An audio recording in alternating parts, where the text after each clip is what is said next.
Is that Kale? We haven't been back to the academia in a while. It hasn't changed much, has it? It's still so echoey. Well, since we've got some time, want to go to the house of Dana? Paimon wants to do some reading! Excuse me, who are you and what have you done to Paimon? I mean, they did change the voice actor, if that counts. Ha! So you noticed? Yeah, I noticed, for sure. Well, you're too late. The Paimon you know and love is no more. How dare you? You're looking at Paimon Plus, a new and improved treasure trove of travel know-how. Uh-huh. Paimon Plus would like to find some new books to peruse. A gracious traveler like yourself wouldn't leave her companionless on her quest, right? I'm kind of afraid to see what would happen if I refused. Come on, this way.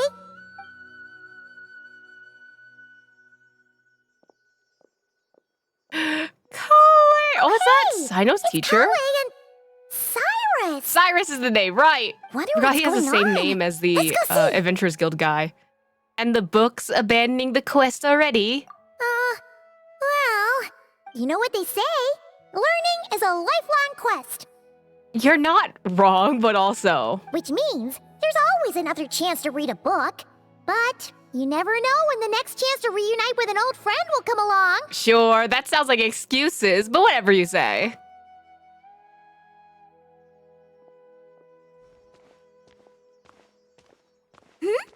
Traveler, Paimon, you're back in Sumeru? Apparently, yes. Oh, hello, you two. It's been a while. Looking to spend time with some old friends? Yep. We saw some familiar faces, so we came to say hi. That's crazy. How could I forget the old man who lives next to Saladin? That's insane. Not us insulting him like this. Both of them are great, though. Ho ho! Excuse you, associating me with that woman. Uh-huh. And if you're going to remember me that way, you should at least mention my tomato growing skills. Sure, you have the best tomatoes in all of Sumeru or something. So he's mad about the Zaha D part and not the old man part? Listen, don't worry about it. Well, Paimon's glad to see you in such good spirits, Cyrus. Must mean things are all good here in Sumeru. Apologies, Sir Cyrus. I couldn't help but making a joke at your expense. Ah, well, it's quite all right. I'm not the type to take offense at that kind of thing. You definitely are. I'm sorry, that's so funny. Anyway, what were you and Kale chatting about just now? Ah, that. Well, it was quite a spontaneous meeting. I was leaving the sage's office when I spotted Kole in conversation with a Mahamata, and it looked serious. I thought something bad might have happened, so I hurried over as soon as the conversation ended. But as it turns out, our Kole is moving up in the world. The academia even hired her as a consultant. Oh, cool. Oh my god, I'm so proud of her. Look at her coming up in the world. Wow, that's incredible. That's my child right there. Oh, it's nothing, really. Oh, girly. Look at that, so humble. Takes after me, she does. I love that everyone's just like, yes, I raised her. She is the raised child. I love that everyone is in Sumeru has like taken ownership of being Kale's parent. Not at all. Not at all. No, wait. I didn't mean that to sound like I don't think you're humble, Mr. Cyrus, because of course you are. I just, Uh-oh, Kale's so nervous she's sweating. I should help her out. Anyway, what are you a consultant for exactly? Oh, well, I wouldn't even call myself a consultant. I'm just helping out. Helping out is also a part of consultation, girly. Now that the new semester has started, a lot of students and scholars are doing fieldwork for their research. But it can be dangerous for those who don't have a lot of experience in the wild. So, the academia is planning to establish an agency that provides guidance on outdoor survival and rescue for people who need it. So, you're a consultant? Oh, Paimon gets it. So, you're here to explain rainforest survival as a representative of the forest rangers. Yeah, pretty much. Of course, when it comes to tips on deciphering mechanisms or defeating monsters, that's for people who are far more senior than me to handle. And speaking of which, since we're short on manpower, The person in charge at the academia said we're still accepting newcomers. Am I being roped into this? God damn it. If you're interested, you're welcome to join and share your insights. If only if it's to hang out with you, Kale. Ah, seizing the moment. Well done, Cole. Recruiting someone as capable as the Traveler is a great idea. Oh, and just between the four of us, the academia has set aside a generous amount of funding for this project. Not him being like, we got money. And there we go. Well, since Kale's thrown her hat in the ring, we should help out too. What do you say, Traveler? Well, as we all know, I'm nothing if not helpful. Great! We're all supposed to meet up in Aru Village later, so I guess we'll regroup there. I was kinda worried, since Master Tainari isn't around to help this time, but now I feel much better. Oh, have faith. You don't need anyone's help to do a great job. Yeah, even if you don't trust the Academia's eye for talent, you can trust ours for sure. And mine, of course. I have as good an eye for people as I do for tomatoes. I love Cyrus. He's so Here you goofy. Thanks, everyone. I miss Sumeru so much, dude. Speaking of Tainari, how are things with him and the others? He's going to kiss Sino, and that's why he's not here. Good, thanks. All the forest rangers are doing great. Oh, but Master Tainari did mention that Sino and Sethos were heading to Gandharvaville. Oh? I'm not sure if it's for work or something else.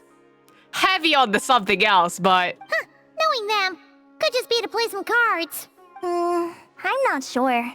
Apparently Sethos is bringing someone else with him too.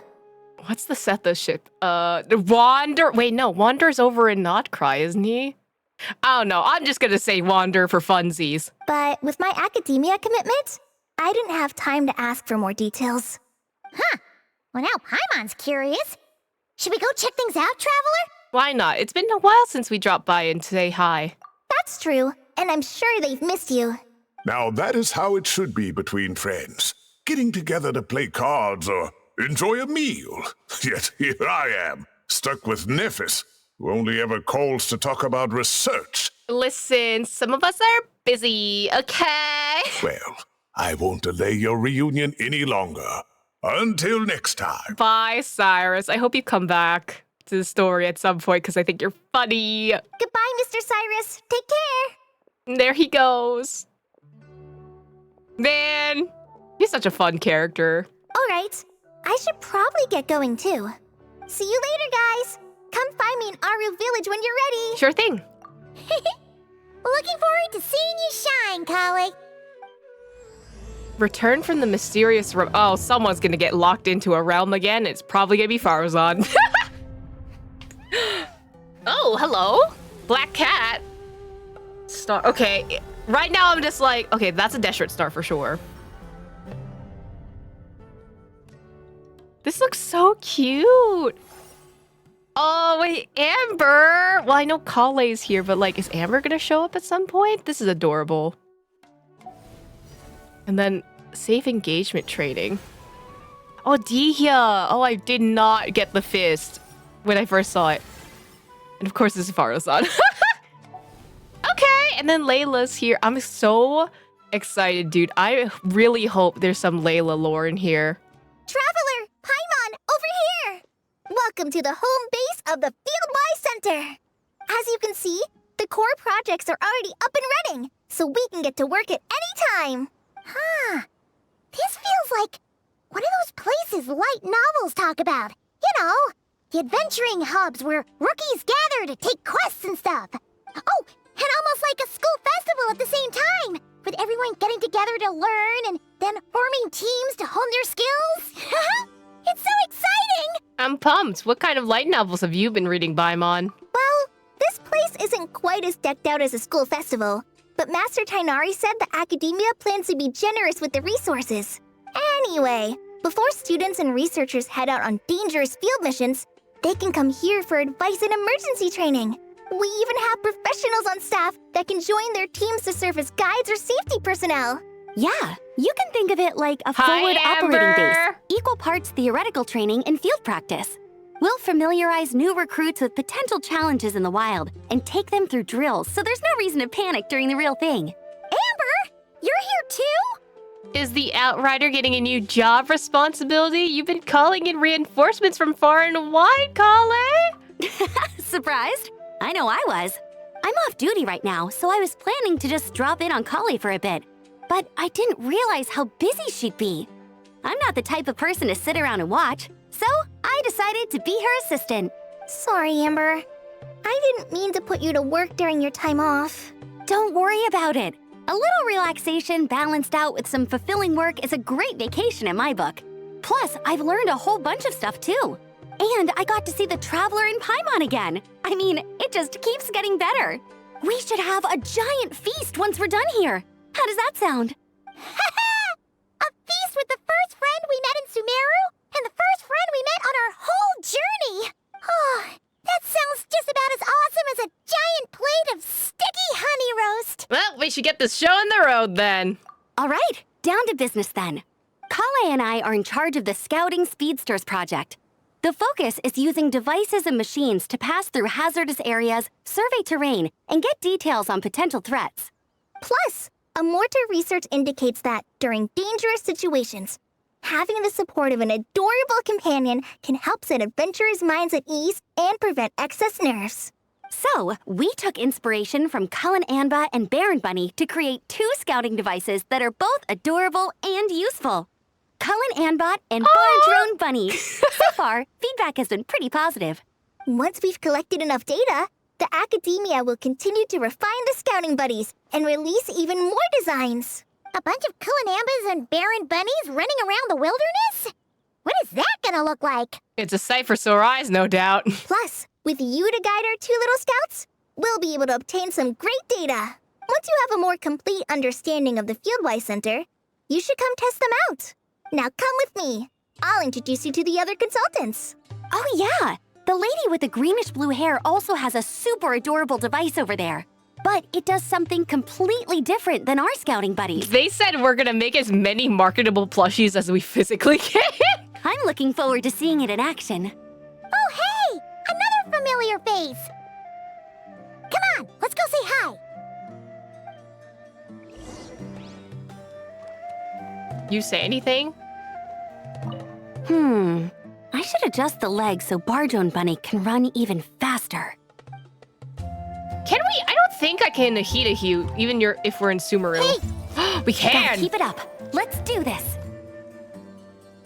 I didn't expect to be able to Nahida you, but okay. It's really that popular. Hi, Farazan. The internal locomotion mechanism is clever enough, and the execution on the terrain recognition, remote control, and weight detection modules isn't bad. But the appearance... it might as well be a doll for a child. No, this won't do. Madam But it's Farazan, cute. great news! The Traveler in Paimon agreed to join! The Fieldwise Center just leveled up big time, huh? Hello, Madam Farazan! We're here to help! Well, look who the cat dragged in. Excellent job, Kale. Snagging 2 top experts with undeniable adventuring expertise. Now the League won't be able to say a word, no matter what kind of feedback I give. Now tell me, what do you think of this puzzle, pal? Whoa! It looks just like you! It makes me feel safe and comfortable. It barely looks like adventuring gear at all. Well, neither of these options It's a work collaboration for me. between my juniors in the Haravatat Darshan, the Puzzlers League, and the Synopsium on Ruin Mechanisms. Uh-huh. Clearly, the technological aspect is quite advanced. But the appearance... it couldn't be more childish. Listen, let people enjoy their Miku Hatsunes, okay? You should have seen Anise, defending this design choice with more passion than her thesis. Young people these days. Far too obsessed with making things cute. Paimon kinda likes it. Kali and Amber were just saying how cute companions can help adventurers stay calm. With a doll that looks like you by her side, Paimon thinks she could go adventuring in a super dark ruin and not even get scared. Well, that line of thinking does have merit. And I suppose choosing this particular appearance is a sign of their respect. Sure. For me, We'll go with that. still, there are are adventurers who place greater emphasis on reliability and technical composition. People like that don't just want their devices to be able to survive an avalanche, but to look the part. And for their appearance to reflect the high-tech composition. I mean, fashion and actual usability is something I personally really like, so... The fluffiness of this puzzle pal, on the other hand, doesn't give the impression it would be a reliable or formidable device. The appearance may even be distracting. Now picture this. A thick metal casing, square in shape, with a matte finish and openings to showcase the complex technical composition. That would have much more visual impact. So, like, a clear Game Boy is what I'm imagining right now? I'm the perfect example of this. I have a youthful appearance, and so people question me on occasion. If I had a head of white hair instead, things would be different. Really?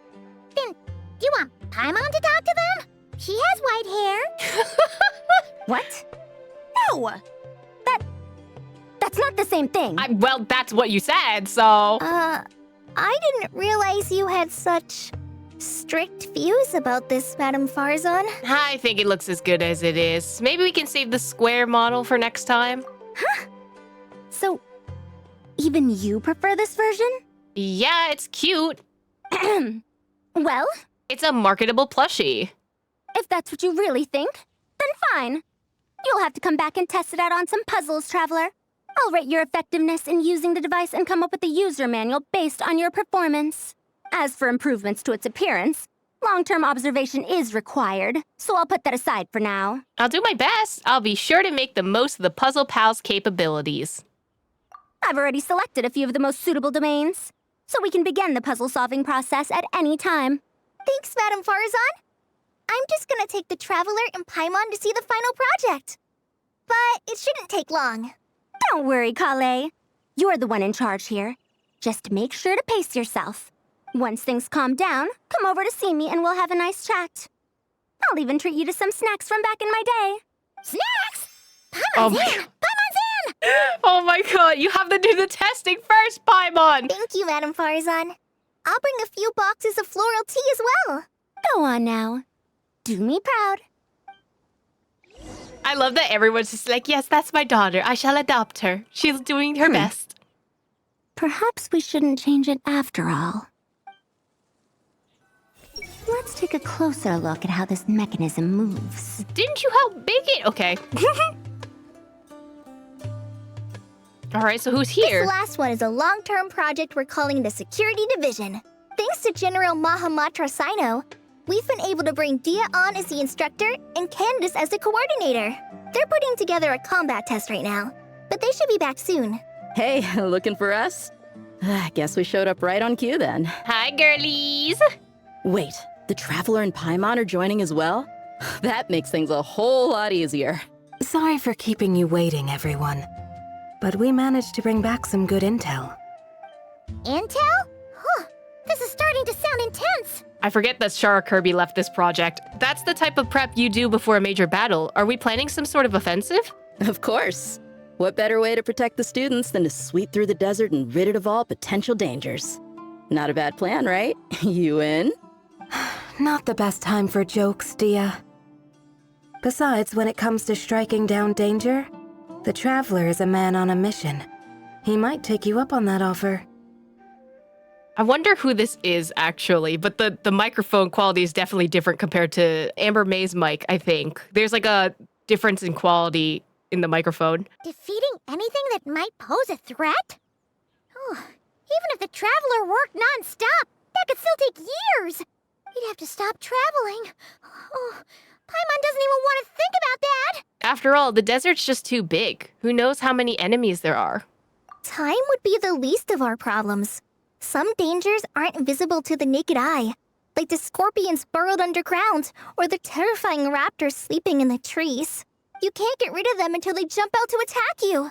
For situations like these, we'd have to combine Madame Farazan's recommendations with Amber's approach to scouting, calculating our chances of encountering enemies and our expected operation times. Whoa, whoa, whoa, pencils down, everyone. That was just a joke. The Security Division's goal is a lot simpler, actually. We're just here to ensure that fieldwork teams include trained combat personnel. Some of this work has been entrusted to the Blazing Beasts and other mercenaries, but members of investigation teams who pass the combat test can also qualify. Before an investigation team is allowed to head into a dangerous area, the group must include at least 2 professionals who have passed the assessment. So you two specifically. And Dia and I were just out collecting intel on the best place to hold the test. We found a domain filled with monsters and bandits of all levels. Hopefully, they don't mind us borrowing their stomping ground for a bit. It'll only cost them a few smacks on the head. Oh, so we just need to supervise, right? That's right.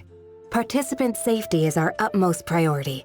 So we'll organize a group of capable personnel to take it in shifts. We still need to figure out our testing metrics, though. Fighting is different from an actual exam, and there's no one right answer.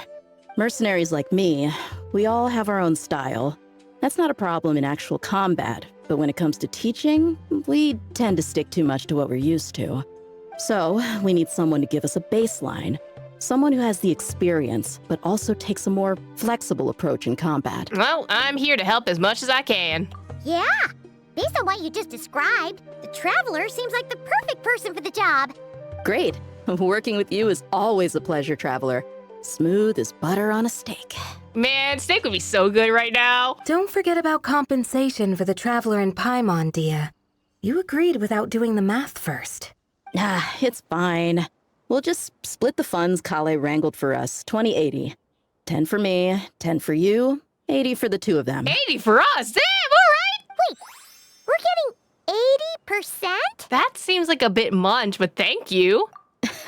Don't sweat it. We're just in charge of the long-term operations. You're the one setting the metrics for the whole thing. So I think we got the better end of the deal. We've talked about a partnership in the past, haven't we? Well then, consider this the perfect place to start. Then I'll draw up a detailed overview of the compensation so it's clear for everyone. That'd be great. And don't worry, Miss Candace, about that piece of land you're leasing to the academia. The one used for grain storage? I managed to get them to agree to a 30% increase in their rent payment. Oh, thank you. Those funds will go to fixing up some of the village facilities, which should make for a more comfortable experience when investigation teams stop there in the future.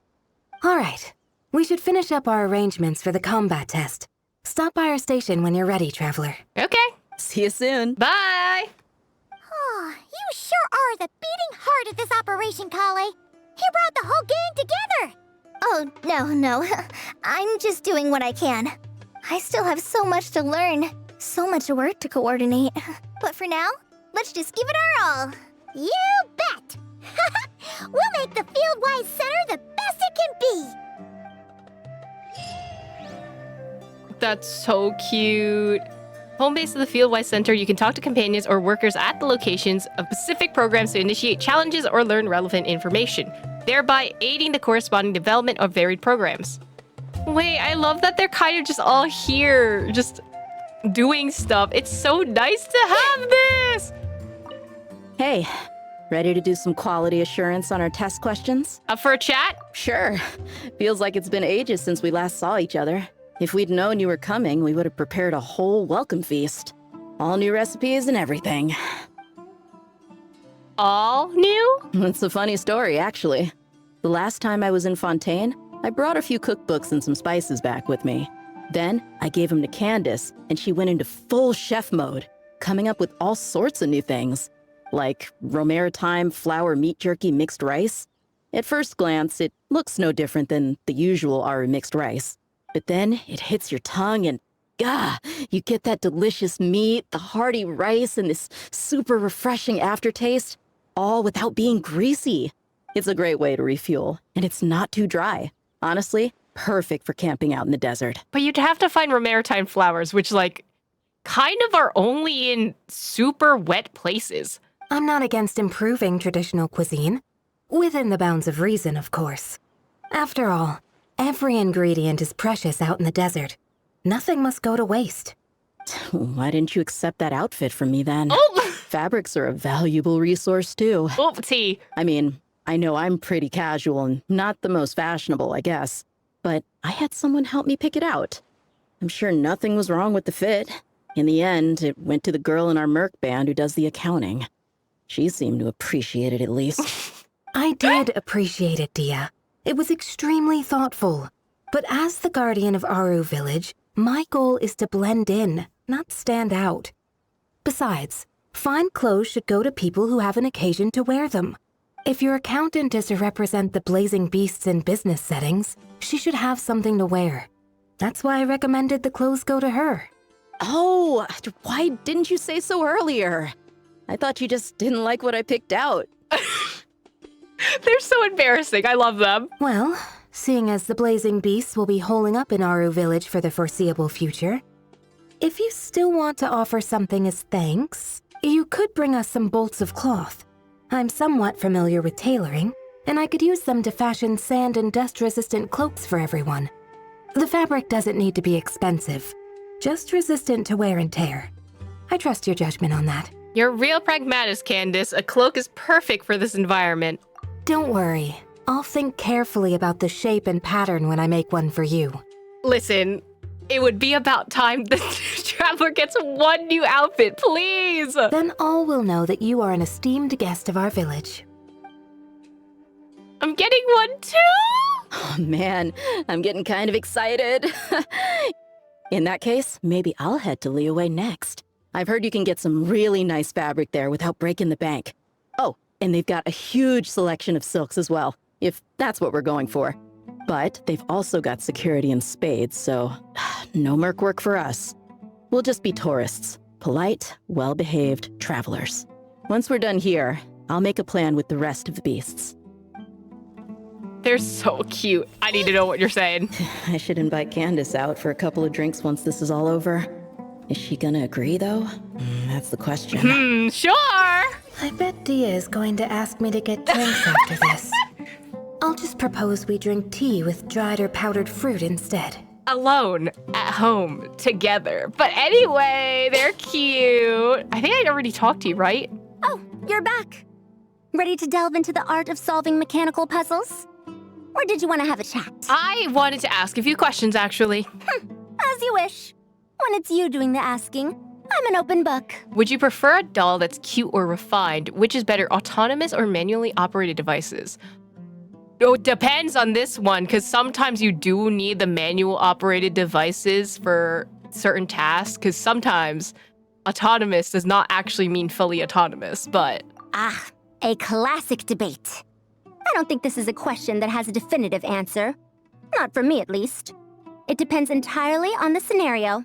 Simply put, if the task requires repetitive mechanical work that dilutes the value of human mental labor, then automated devices are superior.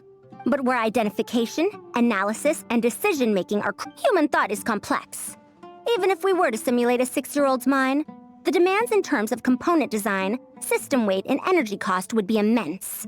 As I see it, conventional hardware capable of simulating adult-level cognition is impossible to integrate into a compact device. Right.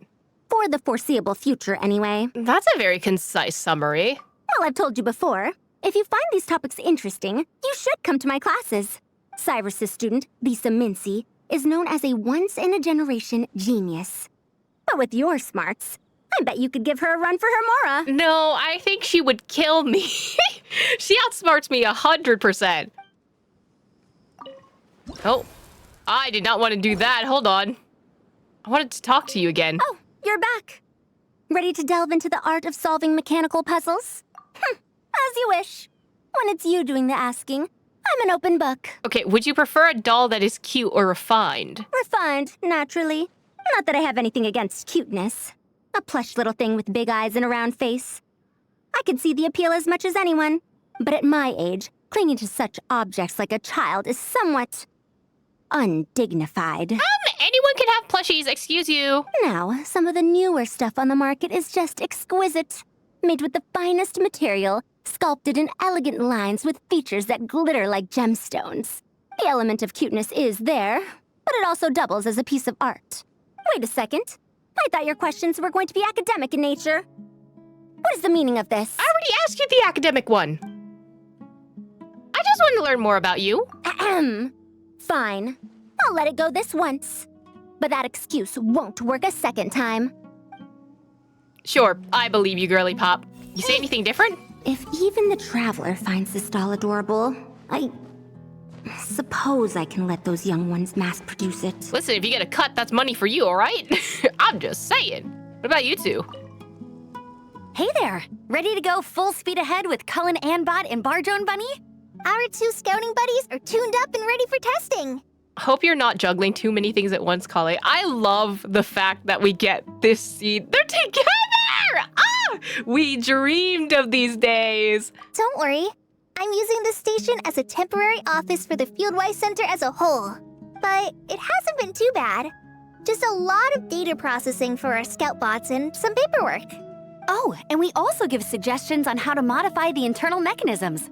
When an investigation team comes along, we register them and check if emergency training is needed. Then we take care of the departure procedures, allocate the required personnel and equipment, and then we monitor the situation with their camp provisions and touch base with the logistics staff. That's a lot. You should be paid more. I don't mind. It's just temporary. You should still be paid The center more. hasn't been open for too long, so we're still working out the kinks. Especially because it's temporary, you should be paid more. I'm just saying, freelance work is a lot. Yeah. Plus, verifying travel qualifications and keeping an eye on logistics is nothing new for me. And the academia is sending specialists to set up a formal administrative team soon. We just have to show them the ropes. Some of them are here already. So once that's set up, and the researchers submit their certifications, we can start delegating the work. And then we can take a well-deserved break. Have you visited other places in Sumeru? I asked Lisa and Kaya for some recommendations before leaving, so I have a list.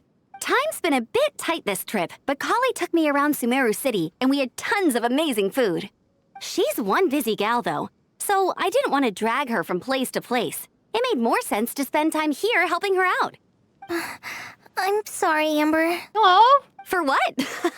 I'm having a blast.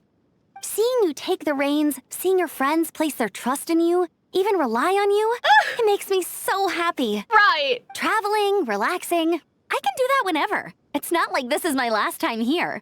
Besides, once we're done, there will still be more than enough time for sightseeing. That makes me even more determined. You don't need to worry about me, Amber. I've got this. Color's so brave now. I'm so proud of her. What else needs doing? Better check my notes. She's so, like, if you go from, like, manga Kale to, like, Kale now, I'm so proud of her. That's it, Kale. Show him what you've got. Yeah! This is the best. Oh my god, they're so precious. I'll literally cry. Tainari's place. Tainari's place. Ah! Here it is! We could have just asked someone. Is that Sino? Sino! Sethos! Looks like the whole gang's here. Oh, and Layla's here too! Why is Layla asleep? I guess, well, I'm curious if she's stuck in the other version of Layla or not. But, oh, she doesn't look too good. Did something happen? Hi everyone, it's been a while. Is everything okay here? Ah, Paimon, Traveler. It's good to see you. I'd welcome you like a proper host, but I'm a bit busy at the moment. Apologies. It's okay, it seems serious. No need to look that worried. I'm worried, suddenly. My observations indicate Miss Layla's condition has improved quite a bit. There's no danger to her mind. She's just fatigued and needs some rest. Excuse me for a moment while I blend some calming incense. I'll let you two explain the situation. All right. What happened was, Sethos and a few members of the Temple of Silence rescued Layla, who was out in the desert trapped in a state of delirium. Oh. She had to be rescued? Oh, that sounds bad. What do you mean, state of delirium? That's all you're gonna say about it, Sino? I mean, we don't want people jumping to conclusions. Right, I need more explanation. That's all I can say about it. The person involved is unable to explain what happened to her, so we're limited in what we know. Sorry. My head is still dizzy. Okay, well, this is the not other version of her. The moons. Exactly how many are there? 3. Arya, Sonnet, and Canon. Why? The moons? She's Moon been Lord? repeating that phrase over and over again, but she can't seem to remember what happened to her. Got We sniped tried by a a few moon things goddess back or at the something. Temple of Silence, but we couldn't recover her memories. Her symptoms are kind of similar to researchers in the Satyavada life state. So we brought her to Tainari to see if our veteran forest watcher had any other ideas. Well, did she consume incense, I guess? Tainari is pretty much our last option, so let's hope he can help. The good news is, even if restoring her memory is a no-go, we can help with the headache at least. Jer was in a similar state when we found him, delirious and mumbling to himself, but he's more or less back to normal now. I kind of am worried about how flippant Sethos is about it because I'm just like, that means Layla's not gonna have the same effect. Sorry, I should give you some context first, huh? Yes, please. We should let Miss Layla get some rest. Come with me, you two, and I'll introduce you to the other victim of this incident. Why is victim in quotes? Hello? Good idea. I'll wait for Tainari here and keep an eye on our patient. Of course you will. Anyway. All right then, this way. This is the first time we actually have Sethos out of, like, a regular, like, story quest. Something strange is going on. Thanks, Captain Obvious. Layla, you good? Okay, no, but we'll figure it out. It's fine. I'm really worried that, like, other people are gonna discover her secret because she really did not want to tell anyone about it last time. So I'm just like, did people find out? Like, is maybe the other version of her has something to do with the moons, I guess? I don't know. Make it shit up at this point. Oh, where is Sethos? Couldn't find him. Oh, there we are.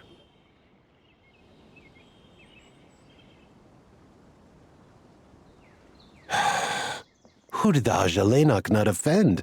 I just don't get it. What? Why is a nut offending people? Hey, Jer. Still musing about Aji Laynok nuts, huh? Want me to have Sino come over and tell some jokes? Might help distract you. No. No need. I'm done. No, me too. I like jokes. That's one nutty idea. That's not all it's cracked up to be. I want to wither and perish. Oh dear. Another master of puns. One of Sino's card buddies, actually. I think I might just take that as my cue to head back to the desert. Hold on. So, what's the deal with the Ashilenok nuts? Other than the bad Sino jokes. We'll get to that. But first, introductions are in order. This is Jer, a member of the Temple of Silence.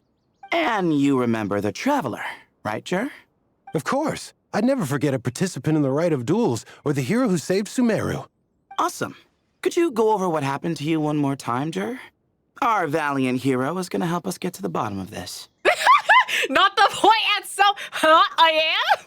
Might as well join since you're here, am I right? I guess. Oh, someone needs to make that as a meme reaction image. Thank you. Just hear him out. You're gonna want to uncover this mystery once you do. I bet on it. Okay, that's a lot of talk. Well, I was on an expedition in the desert not too long ago when I got caught in some quicksand. Later, it became obvious it wasn't normal quicksand because instead of sinking to my death, I fell into an undiscovered ruin. Oh, okay. In my panic, arms and legs flailing about, I suspect I touched some things I shouldn't have. Flailing about indeed. Homie's just like, ah. I need the meme sound effect. Because in that brief moment, an enormous amount of information came surging into my mind. Oh, something like forbidden knowledge or something? I would hesitate to even call it knowledge, because my brain had no capacity to process the information. To use an analogy, it would be like trying to stuff thousands of Ajalenok nuts into a small water skin without it bursting. Sorry again with the Ajalenok nuts, I know. It's fine. We're getting to that part of the story anyway. True. Well, just as I was on the verge of madness, a single phrase broke through the storm of thoughts in my head. It was a man's voice saying, "Don't eat Ajalenak nuts." Okay. What? I know it's hard to believe, but that's what happened. I was saved by the phrase, "Don't eat Ajalenak nuts." You mentioned a man's voice. Do you know who it was? I'm not sure. I'm not even certain it was a man's voice. It's hard to remember now that I've been repeating it so much myself. Anyway, the good news is I no longer feel like my head is going to explode. Of course, the bad news is that phrase has been stuck in my head for the past few days. Wow. But doesn't it have the opposite effect? Like, the more you say don't eat it, the more you want to eat it? Yes, that's exactly right. Whoever the voice belongs to, I don't know what his deal is with those nuts. Well, the world's a big place. There's bound to be people who don't like sweet stuff. I suppose. Strangely enough, I'm starting to think the voice belonged not to a man, but a cat. True?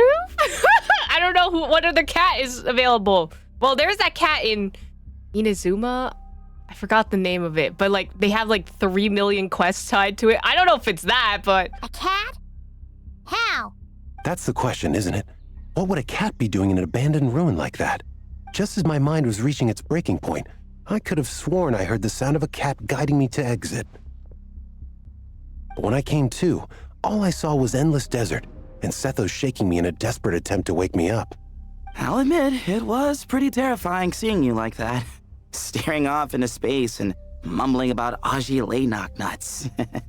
Well, if I had a nickel for every time Zeno Robinson plays a character with someone freaking out, laying down, kind of going crazy, I'd have 2 nickels, and it's weird that it's happened twice.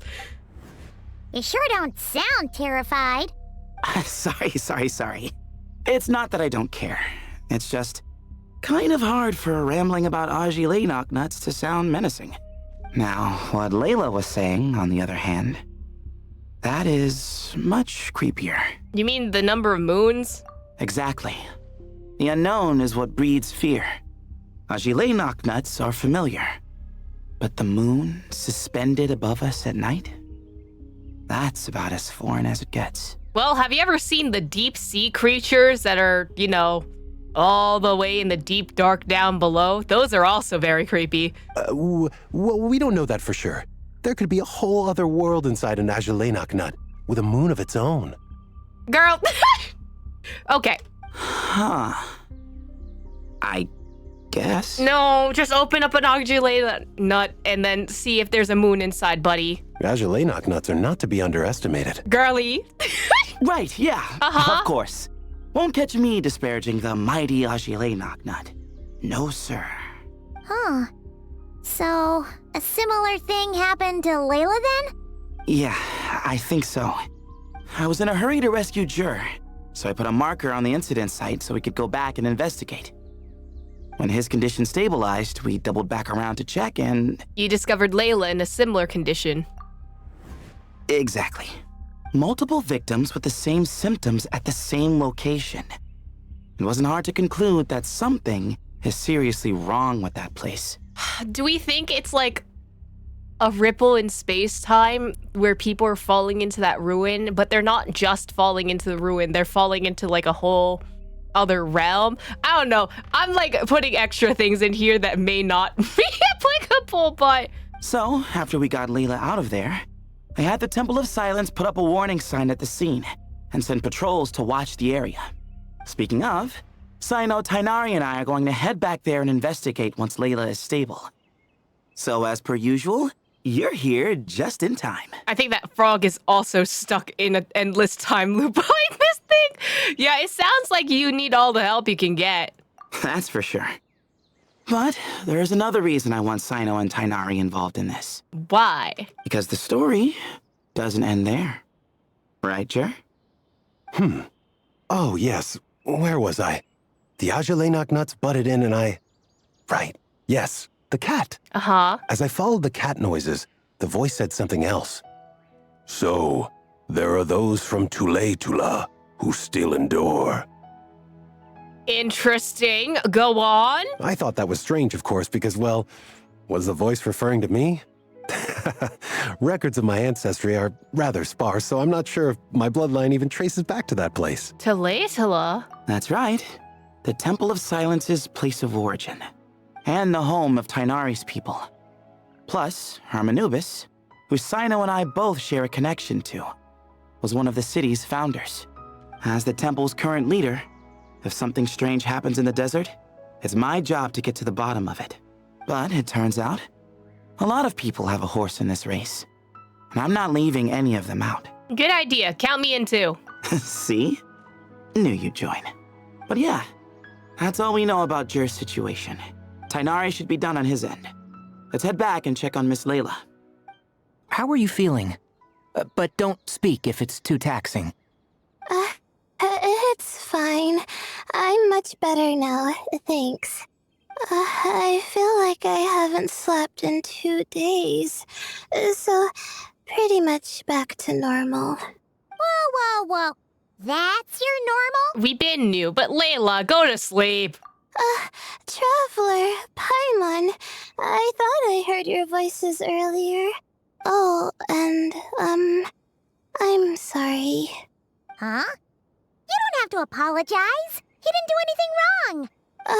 No, I just mean, I think I'm about to disappoint you. Layla, what did you do? My head was kind of muddled earlier, but I still heard your conversation.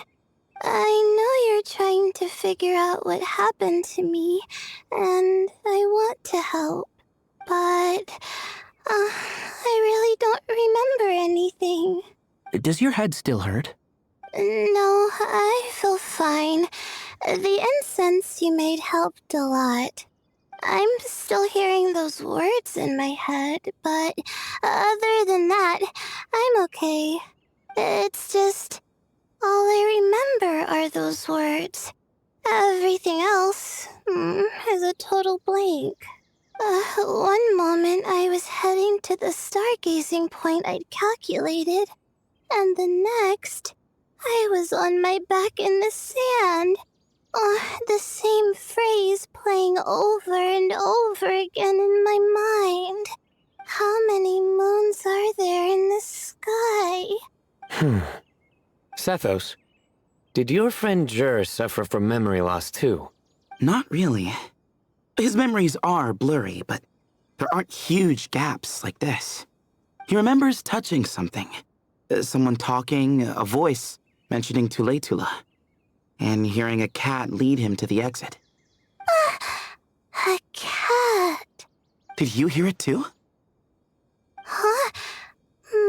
Now that you mention it, I think so. It was so soft. I thought I was imagining things. Which means, at the very least, what the two of you experienced while escaping the ruin is consistent. A single sentence repeating in your heads, and the faint sound of a cat. Still not a lot to go off of. Agreed. Oh, is your head hurting again, Layla? No, I was just thinking.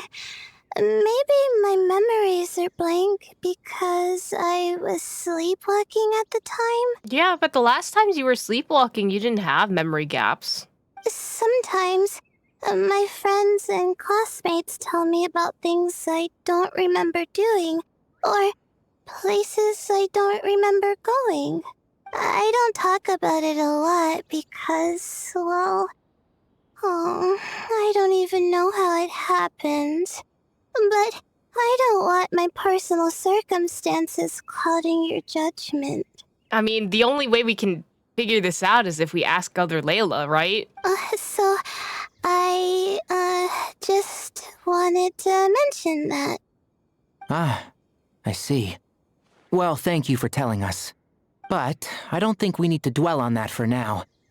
We're gonna check out the site of the incident for ourselves, so that should help us come to our own conclusions. I'm with Tignori. Don't put too much pressure on yourself, Layla. Okay. Then could I come too?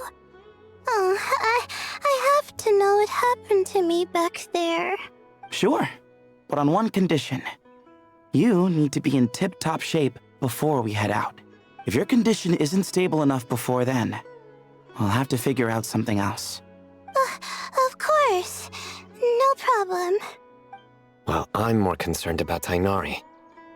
You sure you'll be alright in the desert? Of course you're concerned about Tainari, but we all knew this. You say that like I'll evaporate on first contact with sand or something. You complained in your voice line about it being dry and it being too hot, so... Call it curiosity.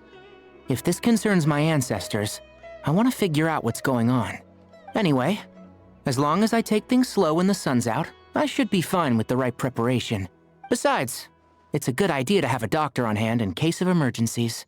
So long as our doctor doesn't become the emergency. Right. Well, if that happens, I suppose I'll just have to rely on the kindness of my entourage to haul me back home. All right, well, that all sounds good to me. Let's meet in 2 days like we agreed. Sethos finds a map and marks the location for you. Jer and I are gonna head back to the Temple of Silence and do some research in the meantime. See you in a couple days. Sounds good. Bye, Sethos. What about you, Layla? If you feel like you need more rest, I can arrange a room for you to stay in. No need. I've asked enough of you as it is. Besides, I feel a lot better. I should make it back to my dorm, no problem. You sure? Don't push it too hard, or you might end up sleepwalking along the way. Don't worry. I'll be fine. I have other things I need to do anyway. Like letting my advisor and classmates know that I'm fine. Adjusting my stargazing schedule. Things like that. If I don't get it all done, I doubt I'll be able to sit still, let alone stay here and get some rest. I'm not so sure that's... You know what? I'll make sure she gets back. A much better idea. Thank you, Traveler. All right, let's just walk her back. It's easier. Of course, if anything starts to feel off, come back for a checkup right away. You'd better listen to him, Layla, or he'll feed you tasteless slop as a punishment. Punishment? You're the one who caught a cold. You're supposed to eat light when that happens. Besides, with your nose stuffed up like that, you couldn't taste anything to begin with. I miss these two so much. Huh. Is that so? And here I thought it was an in-taste-to-know issue. What if I just stopped recording right now? Should have seen that coming. You're off the clock, so now it's time for puns, huh? Oh, brother, not this again. Don't worry, Paimon. I understand. No. If you want me to stop, no. Then? No. You'll have to call a plumber. Tell them someone's gotta pipe down. I miss them, but also what the fuck? Wow. This is getting more insufferable by the second. Put a sock in it already, please. Got it, Paimon. One sock in, coming right up.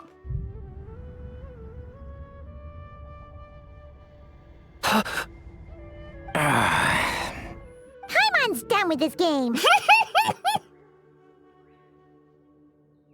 You win, okay? Let's just get out of here. Please. Okay, bye everyone. I'll keep Layla safe and Paimon mentally sound. All right, you stay safe. I'll try to stay sane. Oh, not going. I'll try to stay sane. Okay. It seems your jokes have improved with practice, Traveler. Happy about that? Absolutely. Of course. Finally. Someone to share the load.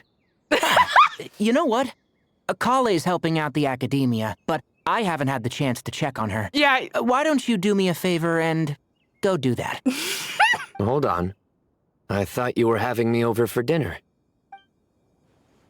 Go check on your daughter first. Thank you. Anyway. I keep forgetting to do this. I see everything.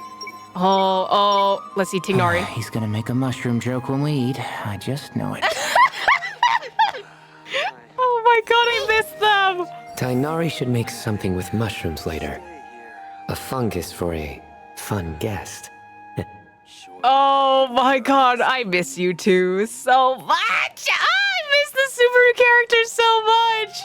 Moons. Asialenok nuts. Moons. Asialenok nuts. Are the moons going nuts? Paimon, please, enough repeating. You're putting me to sleep over here. Oh no! Looks like Paimon's caught the brain bug too! She can't stop thinking about those two things! Oh, Paimon's gotta clear her head. But how?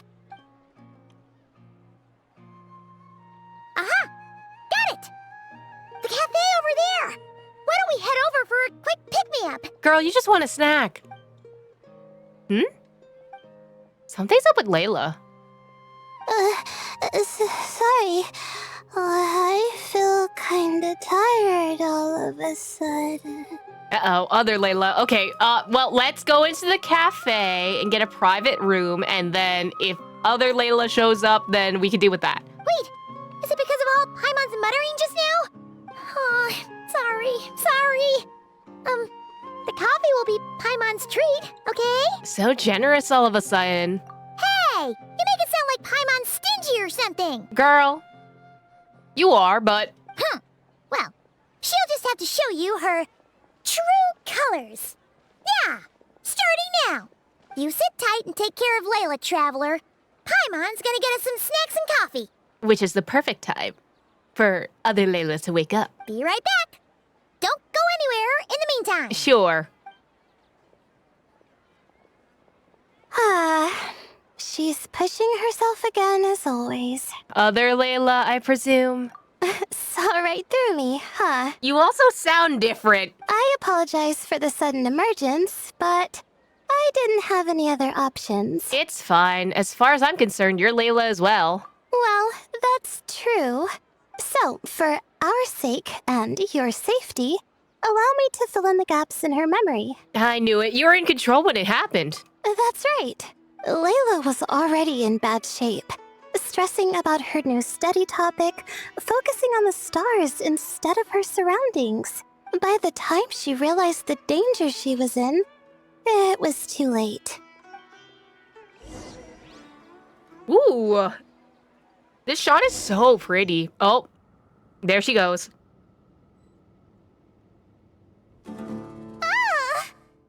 Quicksand near the ideal viewing spot? Wasn't expecting that. Looks like Layla's been under a lot of pressure lately. She hasn't been paying attention to her surroundings. But why would quicksand lead to a place like this? Well, all in all, looks like a common desert ruin. Guess there's nothing to do but try to find a way out. Oh, Layla, what have you gotten yourself into this time? Oh, I'm Trial Layla. Stars. Okay. What'd you put on Trial Layla? A Fab Sword. Okay, a Blizzard Strayer set, and your C3. And all maxed out talents. All right. It's fine by me, it's usable. Open door. You do anything? Anything? Secrets? Books? Nothing? I don't remember if any of the other temples had the bird one. I forgot the name of the actual, god. But I feel like there was only one or two. I can't remember what locations they were in. Anything. Scrolls, books, nothing? Bro, come on. Oh, scroll? Oh, God damn it. I genuinely thought it was going to be a book, but sure. Anything else? I should have checked behind me, but I don't think there was anything there. I think this door can be opened using the device next to it. Okay. Also, does this say anything? I'm so paranoid about this. Nope, that's the same title. All right. Just like I thought. This is a different mechanism, though, isn't it? We've seen that. Oh. What was that? My head. What in the forbidden knowledge is happening? Hurts. Is Layla waking up? No, that's not it. Someone definitely has translations. Oh, this filter is so freaky. Oh, I don't like this. What's going on? Oh, that's a map of where? It's too much. Which ruin is that? I don't understand. The ground is... Where am I? It's spinning. Oh, I need someone to translate these. I wonder what they're based off of. Because that's a known area, I think. We've seen this underground location. I think this one's also somewhere familiar too. And then the last one is a temple of some sort. I forget which one.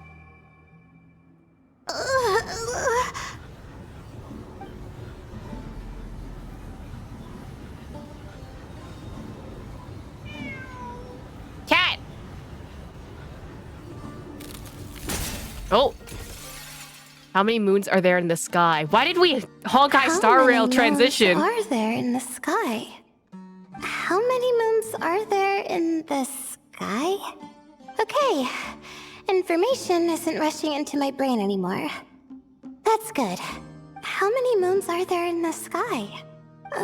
My head hurts, but there are no more dark spots in my vision, and I can see in front of me.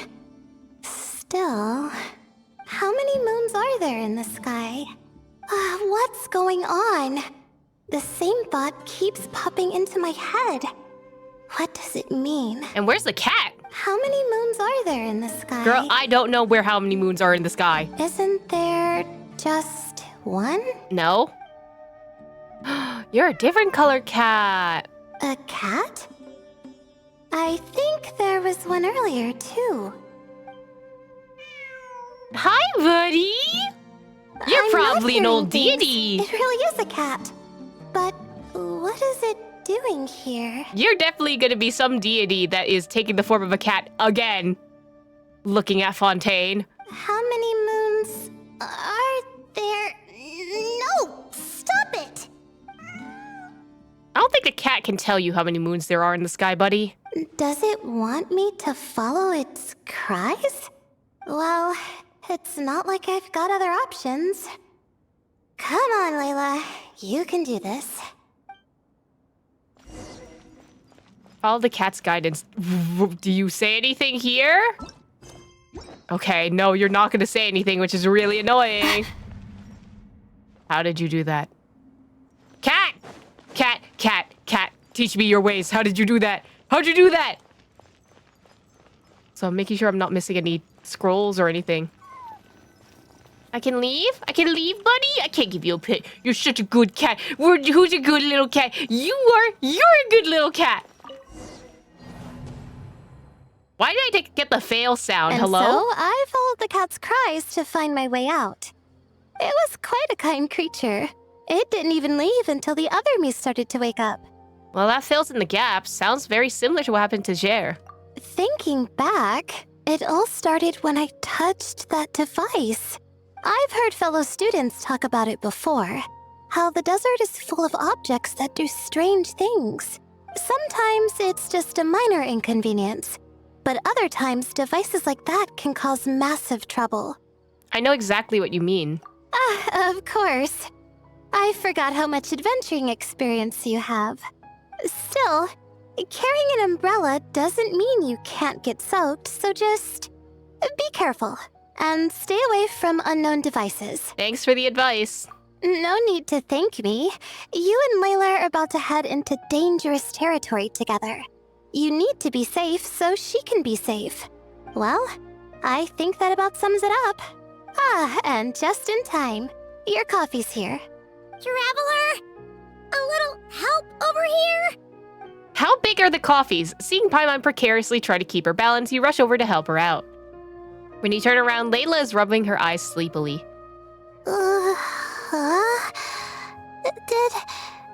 Did I fall asleep?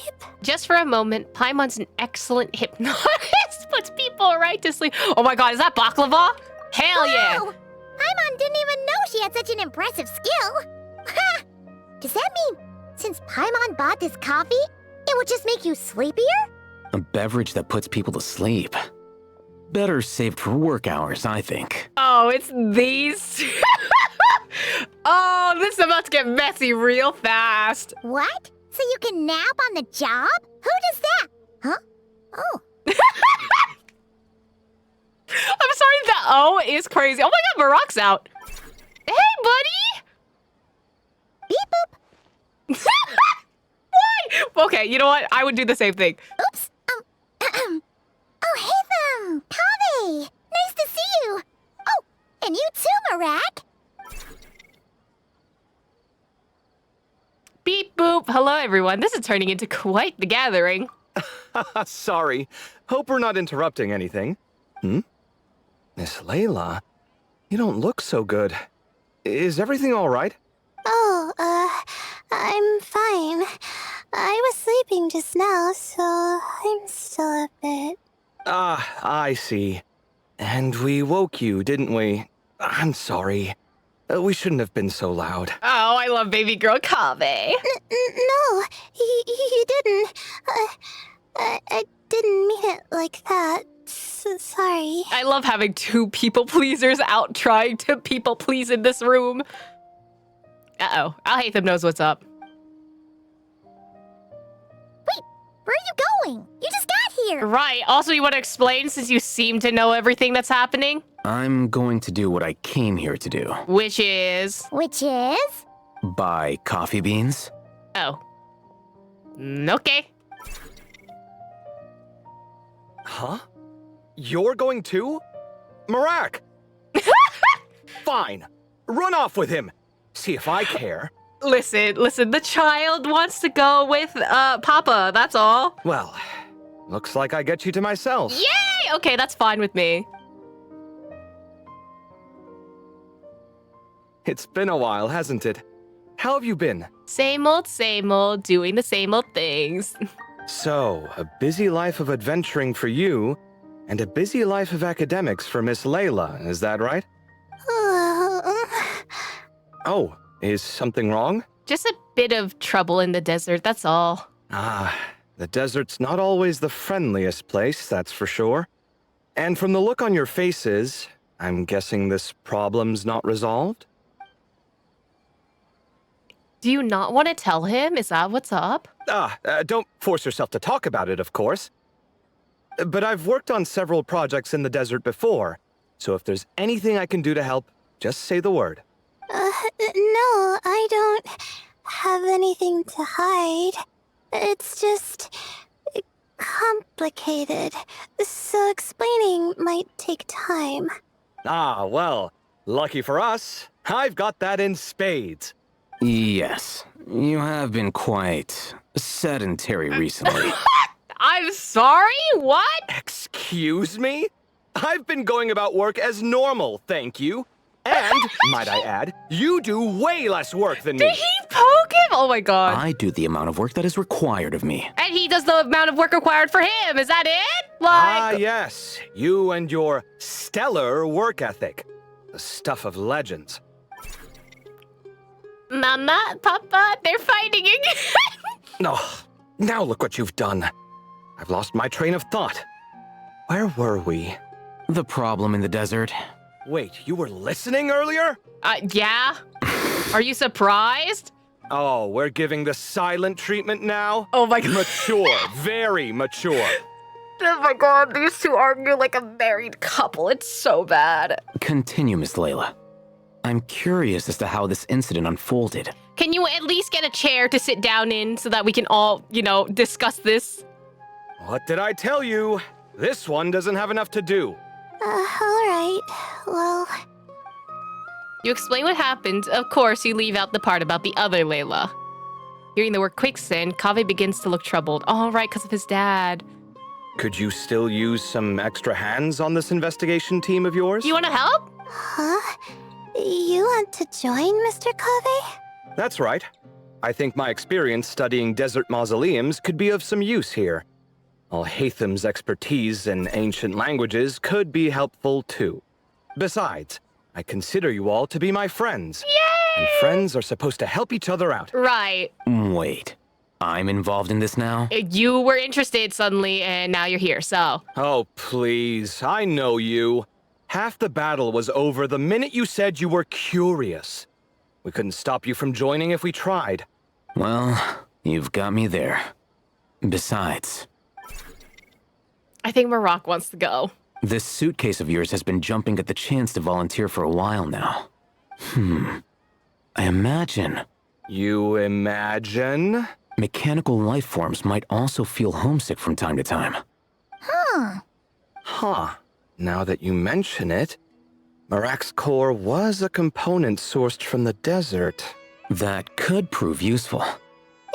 You're sure you want to come with us? It could be dangerous. Oh, I'm sure. All the more reason to recruit as much help as possible. It's important to count on friends at times like these. We appreciate the help. Our pleasure. It's a plan, then. Leave Maroc up down the bottom! You give Kaveh and Al-Haytham the directions Sethos provided. You all chat for a while longer, and Layla's spirits are lifted. All right, we'll head back to our place to get ready. This one our hasn't place, been on all a trip right. in a while. Chances are, he doesn't even remember how to pack a suitcase. I'm not worried. It'll get done. Somehow. Would it kill you to help every once in a while? I do help. It's called moral support. Oh, of course. And I am ever so grateful. Goodbye, you three. Bye! Have fun bickering! Oh, and Kaveh, your coffee beans. You were too busy glaring at Al-Haytham, you almost forgot them. That's the smallest amount of fucking coffee beans in existence. How much did you pay for that?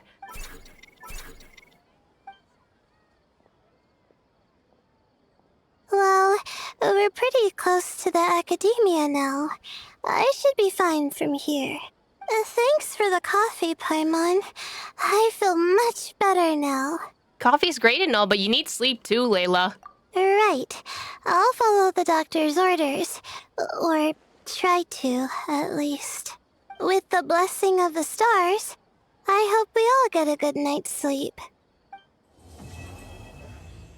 That's suspicious. I feel like we're gonna go to where Maroc was originally sourced from. Oh, there you two are. Ooh, let's get some of this. It looks fresh. Sure. All right, some of this to go, please. You got it. Taking it home with you? For two, right? For two. Oh, no. It's not. We don't. Yeah. Just one serving each. Separate. Not together. 2 servings, buddy. All right. Coming right up. Ugh, that was close. You sure? Light on the sauce for mine, please. No problem. Any preference for you, sir? Oh, extra on mine. You got it. Okay. What do you have to say? No idea what there is to be so particular about, but whatever. We've been dating for years, but I don't know what Kave's on about. That was close. Almost got caught there. You sure? What's so great about You say, oh, you do. So, they're not eating together?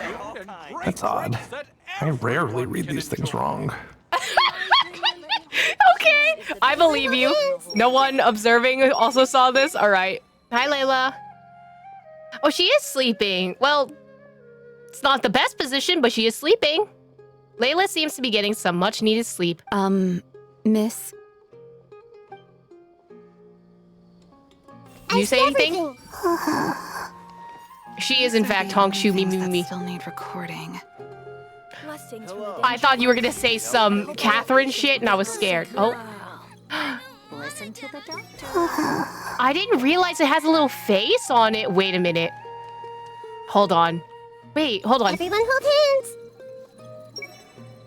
I had no idea it showed up as a little face. The person here for a checkup is asleep. What should I do? Wake her up? Oh, she was doing a checkup. Okay. I had no idea it had a little face when it focused on someone that you can talk to. All right, good night, Layla. See you tomorrow. A fox. Hi, buddy.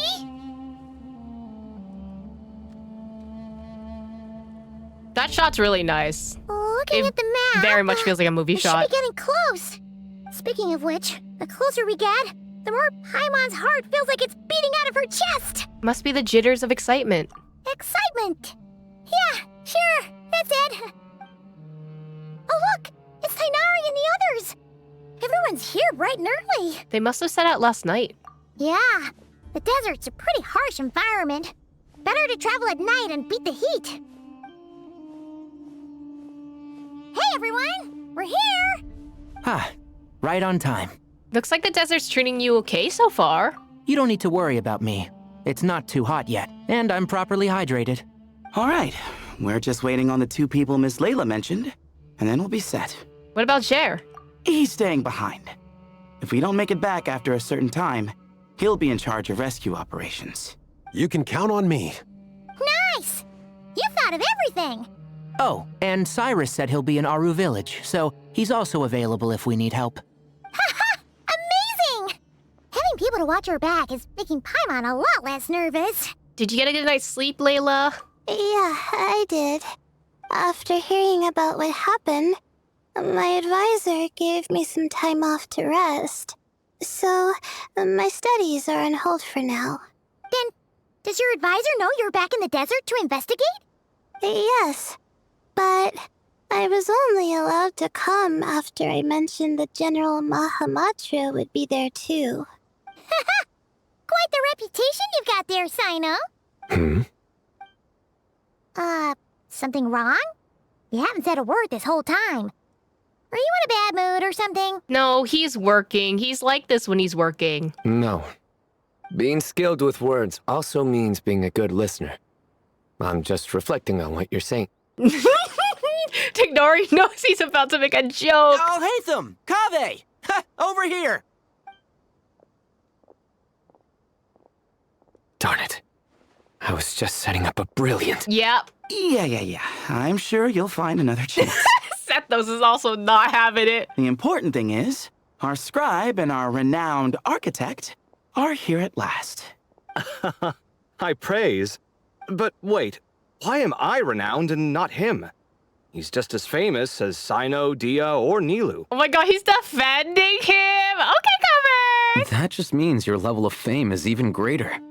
How could a lowly scribe hold a candle to you? Oh my god, shut up, Alhaitham. Lowly scribe? Please. All those strings you pulled to get those new books from the House of Dana? What do you call that? Borrowing. Anyone with an employee ID can do it. Yeah. The House of Dana bends over backwards for just anyone, does it? Right. Send a report to Lesser Lord Kusanali then. Let her know someone at the Academia is abusing their position. He said, tell on me, do it. Hey! I never said abusing. Impressive verbal sparring, as always. I'm sure they spar in other ways, if you know what I mean. You right, Marak? Oh, hello to you too, Marak. Well, looks like your assistant is raring to go, Kaveh. Oh, buddy, don't get too close now. So, I say we get this show on the road. No sense delaying the inevitable. Yep, let me scout ahead. No need. We're in this together, remember? Sure. This is the entrance, yeah? Yes. Perfect. Then, if we're all set, let's get moving. Headlong into the sands. I mean, that's what we're doing right now. I wonder how it looks when you didn't finish the world quests and you still have the temple and stuff up there. Oh. Guess this is where we waltz right in. No need to knock. Knock. Ajale knock. You know what? Just for that, I'm going in. Wait, is there anyone else? Anyone else say anything? Guess this is where we Yeah, walked I'm going right in. Goodbye. I'm not hearing that again. No need. Oh. Oh, it's a whole thing. Okay. By some unknown ruins that Layla once stumbled into by mistake, it seems that many unanswered mysteries remain in the Great Red Sand. I'm so surprised that Farozan is here. But you know what?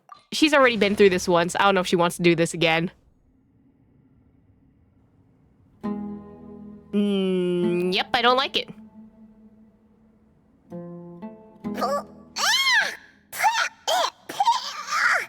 Paimon's mouth is full of sand! So that's what falling into quicksand feels like? Why did you inhale the sand, girly? If this was quicksand, we would have struggled to breathe. No. I think this was regular sand, and we didn't sink into it. We fell through it. Into this place. Agreed. In other words, sounds like a you problem, Paimon. Right, skill issue. Ha, very funny. No, wait, Paimon's the only one. Okay, you get one other person that inhaled sand. Ha! See? What? I'm the only one with sand in my shoes? Yeah, right. This place looks kind of familiar. It looks like... Oh, wait, I remember which temple this was, and I did not like it because I got stuck here last time. Ashuru! And you're gone. Well, is this the rear one, or is that the actual one? Well, it looks like everyone made it here unscathed. Let's keep going. Oh, this also looks like a temple that I got stuck in, and then I didn't explore the rest of the temple because I couldn't finish the puzzle. Anyone here? It's so quiet. Open door. Hello. Man. This is how you know I need Primo Gems. I'm out here exploring the fucking desert again. Whoa! There are monsters here? Sure didn't say anything about that. Probably means he didn't run into any. Because we're just unlucky. You know what? I really should have brought someone who was Electro. He'll be fine. Let's just use up all our bad luck and we'll be golden. I was about to sing the K-pop Demon Hunter song. I'm not gonna do it for anyone's sake right now.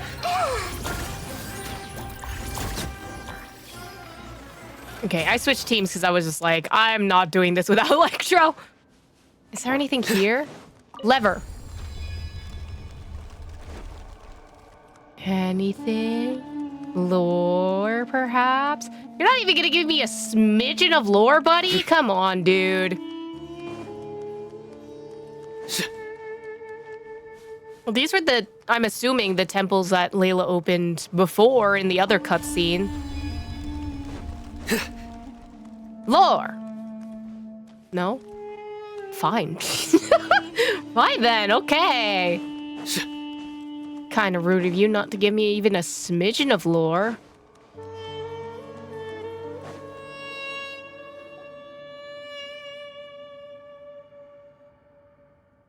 According to the other Layla, there should be a door nearby with a strange device in front of it.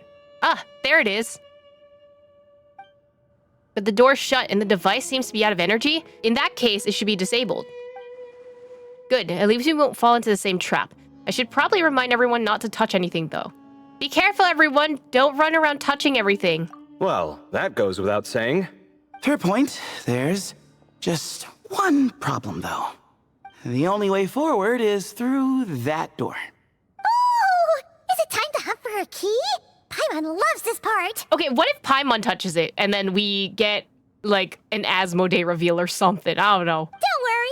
With our adventuring experience, we'll find it no problem. Let's get searching. Marock's immediately going to that switch. Okay. Marock! Wait! Marock, what happened? What happened? What are you scanning? What you scanning, buddy? Can I observe you? No?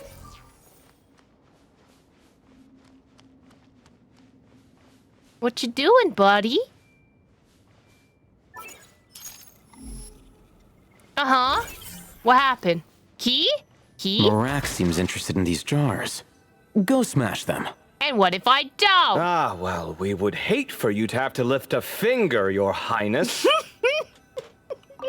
What is this? Way opening key. I don't get to read it. Marak, Hello? this isn't really your old home, is it? No idea what that means, but Marak does sound pretty happy. So, mechanical life forms do have the capacity to miss home. A novel discovery. Well, with Marak leading the way, we should be safe, right? Yep, let's follow Marak's lead. I'll open the door. Stay on your guard, everyone.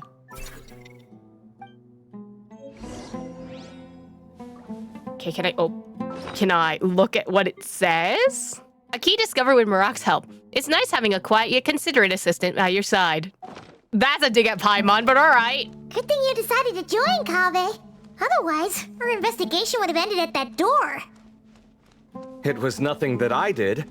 You should thank Marak instead. Right. Hold on. At this rate, Paimon's gonna lose her title as best guy to a mechanical suitcase.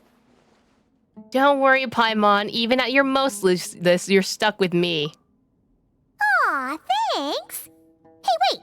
What do you mean, useless? Nothing. Well, no weird mental symptoms so far.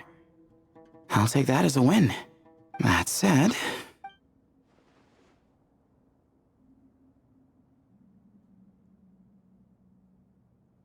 There are 3 doors here. So, we split up. Divide and conquer. Otherwise, this whole thing is in ruins. God fucking damn it. No pun intended on that last part. I swear. Sure. Yeah, that might be our best option. Okay, but we'll need to mark our paths. Good idea. And the minute things go south, we go back the way we came. Ooh, this is getting exciting! So, who's teaming up with who? We know who's teaming up with who. Paimon calls dibs on the Traveler! After quick discussion, the teams and routes are decided. Marak was a popular pick, but ultimately it's decided Marak should go with, or rather, lead Kaveh's team. Okay, so I get this one. What happens if I press any of the other ones? Does it not let me? Oh, it doesn't let me. Okay. Fine, I guess I'll go this way. Oh! Oh, it's already split up into trial groups. Okay. Huh. This takes me back. Last time we were in the desert together, the 2 of you came all the way out here to gang up on me. Okay, it wasn't like that. Oh, sounds like someone's holding a grudge. Just what I like to hear. If you're still hung up on that last one, just name the time and place, and we'll have ourselves another thrilling... duel. We know Tignar was side-eyeing that the whole time. Were you expecting me to stop you from saying something stupid? You two can have 1,000 duels for all I care, after we're done here. For now, focus on the task at hand. Oh my god. I love all of them. They're all... I don't know. The Sumeru group's chemistry is probably one of my favorites. This chamber is huge. I can't even imagine what you're it's used for. Oh. What's wrong? I seem to have stepped on some kind of stone slab. Huh. There's a pattern on this, but it's hard to make out with all the dust. Huh? Look! The shape seems to match the markings on the ground over there. Let's slot it in and see.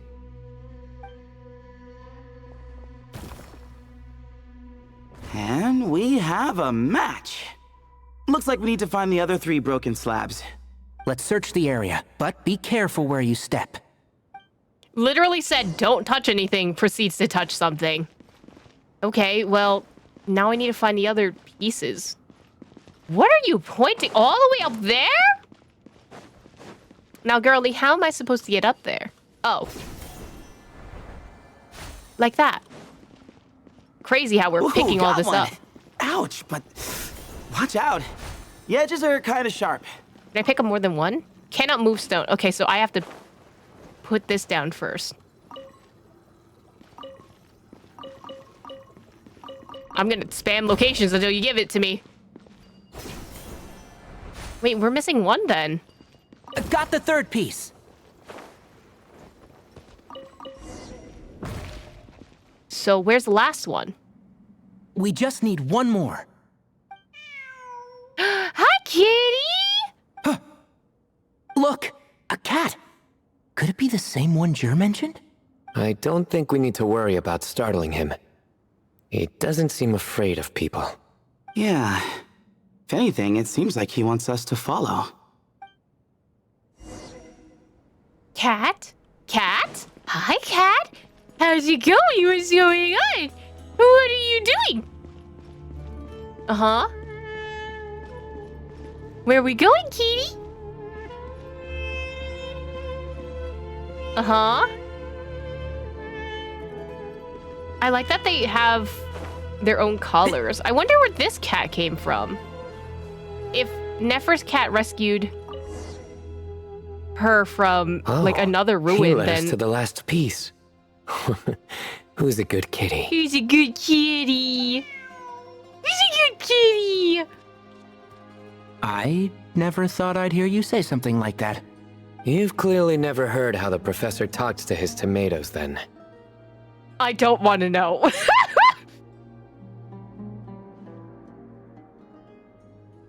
All right, well, that's that. Now, we need to figure out how to get rid of all this dust. Behold, the great Vayu Viastra. Be honest.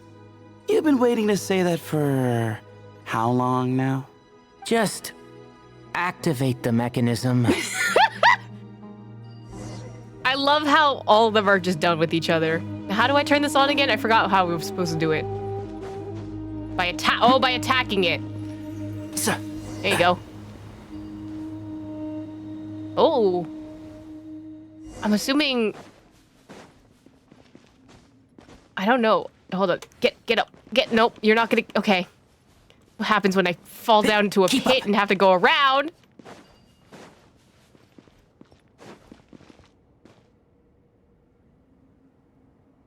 Huh. It worked. Show the mural! I want to see it! Picture of... 3 Hermanubises? That can't be right. The ears aren't vertical. Oh, true. And the looks fall short. My hat is much better looking. Sure. A goat, an ibis, and a crocodile. Weren't these all, God, there was one quest in Sumeru where it was just like, oh, go defeat the great, crocodile. It was like a kid's tale or something. Oh, wow. Our botanist knows more than just plants. Riveting observation. I was just thinking. These 3 figures look a lot like the 7 pillars of King Deshret. I mean, it wouldn't be in this type of temple for nothing, right? That's right. These are our colleagues. Our what now? You sure about that? Just kidding. But what I meant by that is these were Hermanubis' colleagues back then. The middle one is the Goat King Hereshef, Minister of Ministers, the god Amun's most trusted chancellor. Records say he was the deputy king of the Desert Sands, chief among the 7 pillars. Someone even more impressive than Hermanubis? I wonder if that ever got his goat. I'm gonna lose my fucking mind. Sorry, couldn't resist. Oh my god, Tignari actually laughing tonight is kind of crazy. Okay. Okay, that was a good one. Uh-huh, sure. Wait, really? I've got so much more where that came from. Oh my god, stop flirting in front of Sethos. Where were we? This is Sobek, the Crocodile King, captain of captains. As the name suggests, he was a valiant commander and had dominion over all weapons of war. And finally, this is the Ibis King Thoth, scribe of scribes. Your memory's pretty impressive. I bet you're almost as good as me at memorizing cards. A scribe? Did he manage archives then? Like Alhaitham? Wait, that's all Alhaitham does? I never knew being an academia scribe was such a cushy job. Well, that's how his friend put it, anyway. Friend! But it Does seem like he has a lot of free time. Well, I don't know much about the academia, but I'm sure the Ibis King had more responsibilities than that. The temple's records say he represented the wisest aspects of King Deshret, inventing the desert script and arcane arts at his king's command. He must have been quite the impressive man then. Or creature, depending on how you look at it. Still, why are these three the only ones represented here? What about the other pillars of King Deshret? Probably they're gonna be in the other rooms. Maybe because the three of them were extra close? Huh. Kinda like us. Oh yeah! Maybe we should have someone inscribe us on a commemorative stone slab too. Or we could just take a picture. It would serve the same purpose. Anyway, no more distractions. Huh. Doesn't it look like there's writing carved into the corner? Huh. There is. And it's in the ancient desert script too. Oh, we're gonna actually have to ask Alhaitham to translate this, huh? Looks like the Ibis King left you some homework. Give me a sec. I'll try and translate it. The Seto can translate it. ministers are unvirtuous. The scribes unwise. The captains unworthy. My end is not humanity's end. Hereby bestow upon you all a far side of eternity. Aru? Wait, so they went to Aru? It doesn't sound like it was their idea. The far side of eternity is said to be the final land of dreams for all desert dwellers. But if such a place did exist, wouldn't it also be an inescapable prison? Stairs in Golden Slumber, yeah. Yes, and based on the writing here, it's clear King Deshret wasn't pleased with these three. This gift he bestowed upon them seems more like a punishment. Such is the power of a king, I suppose. Which means the goat's the one who got in the end. Huh. Yep, not as good the second time. Yep. What? Impossible. You can't say it twice and have it be as funny. Well, looks like that's all we can learn here. Should we keep going? Yes, no time to waste. Okay, now where do I go? This room? A little earlier, in a different part of the ruins. Oh, hi, you two. Wait, I do get to be Kaveh! Boo! Jeez, who knew a suitcase could be so fast? Marak is nothing like this when it comes to housework. Hey, wait up! A scout's job is to take the lead. Just let Marak figure it out. Easy for you to say. I'll be the one doing the repairs if something happens. Why don't you go scout ahead then? When I think of a comeback, I'll let you know. Oh, Marak stopped. What is it? Found something? Looks like something covered in sand. Let's get it out then. Come on. Oh, it's a stone slab. Good job, Marak. Let's take a look. Huh. Looks like this part of the picture goes over there? Oh, I'm guessing they're doing it for us this time. How nice of them. Oh. In that case, no, we're still gonna have to find the other ones. Pieces. Ah! All right, and let's look around. Hey! Why are you sitting down? I thought Marak was helping. Oh, so you do know what that word means. Great. Are we supposed to just sit back while Marak does all the work? Yeah, look at him. He's sad. He doesn't want to do the work. No, I doubt you could do that. Exactly. But I can. You? Marak, please get these two to stop bickering. See? It's all coming back to me. How insufferable it is to work with this no-good, do-nothing... We could be more efficient, I agree. I'll work on this piece. You take care of the rest. Oh, Am I? But I'll hate them. Hello? Wait, can I talk to you? I guess not. Marak? Marak? Where did Marak? One. What? You got it? Okay. I found one here, I'm guessing, because the cursor keeps going this way. Beep boop. Uh-huh. Good teamwork. You found it? Good job, buddy! Oh, this one only has 3 splits. Oh, wait, no, we found the first one before, so there's still 4 splits. Looks like we found them all. The pieces fit together like a glove, but we can't see what's on them. Turn around. Huh? Look. Oh, I've seen this before. It can create strong winds. Just what we need to clean off the slab. Come on, let's... Hey!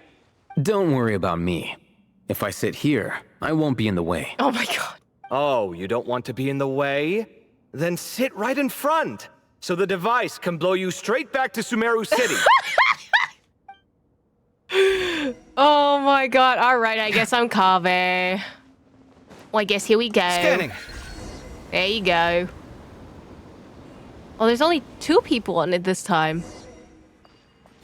Thank you for giving me a TP up, though. Done. Huh. That's one big cat. And there's a shattered crown. I think it's depicting some kind of story. Look, there's writing too. The Ibis King answered the young noble, granting him the wisdom he sought. But the fragile crown was shattered by lies in the end. Here I leave the name. Gudars. Gudars? Gudars. I've seen that name in a history book before. He was a young noble who sought to save his realm, and a king who once united the desert. That's right. Although his methods were rather shameful. During his long reign, he betrayed his family and the nobles who supported him, only realizing the error of his ways after his enemies left him nowhere to turn. But by then, it was too late. Seems like a common occurrence across history. Different people, same mistakes.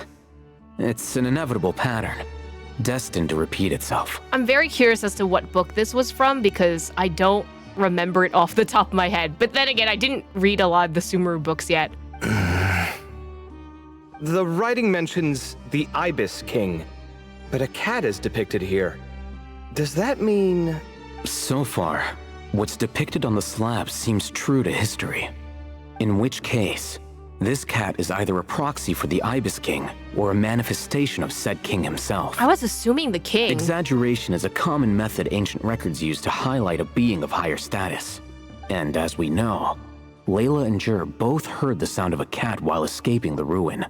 You're saying the Ibis King, one of the legendary 7 pillars of King Deshret, is here, still helping those in need?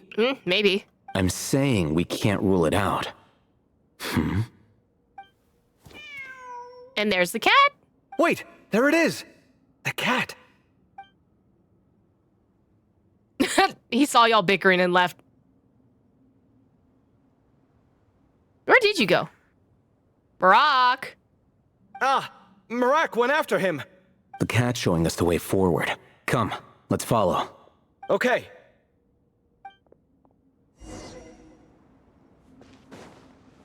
Oh. Is it? Oh, it's gonna drop down. Okay. It's one of the drop down ones. Ah!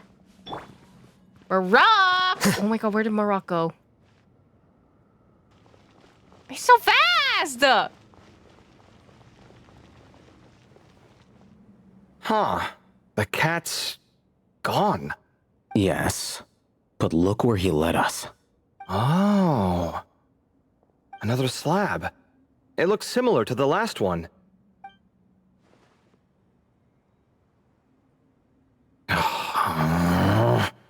Oh, by all means, take your sweet time. Wouldn't want you to overexert yourself.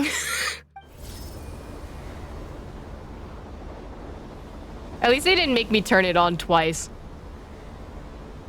Oh, it's the same type of slab, but then the other side's different. That looks like a blood moon. I'm sorry. Like, that's suspicious as all hell. The scene depicted here seems to be a different tale. The Ibis King answered the Jinn-blooded dancing girl, granting her the wisdom she sought. But enemies plotted to kill her close kin. Snake venom was her self-chosen end. Here I leave the name. Makaira. Makaira? The Temptress of Woe? You've heard of her? Of course. I don't just sit around doodling all day. She's mentioned in tons of papers about the desert. As I recall, she was given as a gift to the tyrant king of Gurabad, and later seized the opportunity to kill him.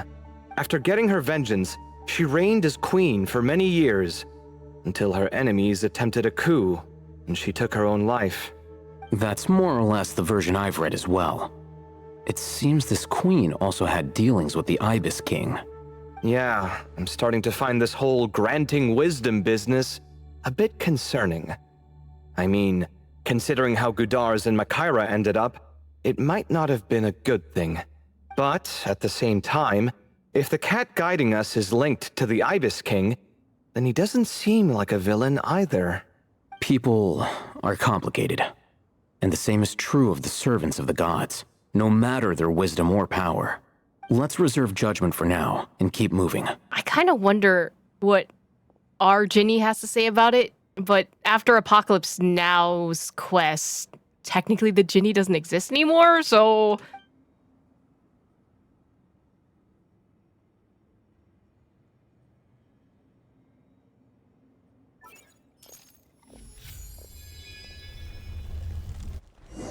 A little earlier, in a different part of the ruins. I see we're just cycling through everyone, but okay. Oh, Paimon meant to ask earlier. Have your memories come back, Layla? No, sorry. To be honest, nothing about this experience feels familiar. I mean, she touched the other door, so this is all different. Besides, my focus is the stars. So I don't spend a lot of time exploring ancient ruins. Guess that makes us the senior researchers in this scenario. Stick close, all right, Layla? Okay. When did I switch to Sumeru element? When did I change to Dendro? Or is this a trial? Oh, it is a trial. Okay. I was like, what happened?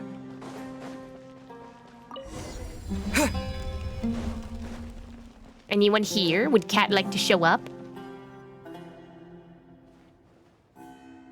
Wow. What a tall ceiling. Yeah. For such a big place, it's so... empty. Like no one ever lived here. Sure must have been boring to live in ancient times, staring at ceilings all day. That's also modern day life, but sure. Now that you mention it, I've heard some people used to draw star maps on their vaulted ceilings. I know Konura was never mentioned, but low-key, Konura? Some might even make them transparent to better observe the movement of the stars. It sounds so nice. Stargazing from the comfort of your own home. Wait a second. I think I see something up there. Go check it out for us, Paimon. Huh? How is Paimon supposed to do that? Oh, right. Flying. Duh. All right. Sit tight, everyone. Adventurer Paimon will be right back. And then she's gonna switch to other Layla. You gonna help, buddy? Okay. Nope. Okay. So, there's nothing super special up there. Just a couple of shelves, tables, jars, and scrolls. Any lore? And a whole bunch of dust, dirt, and sand.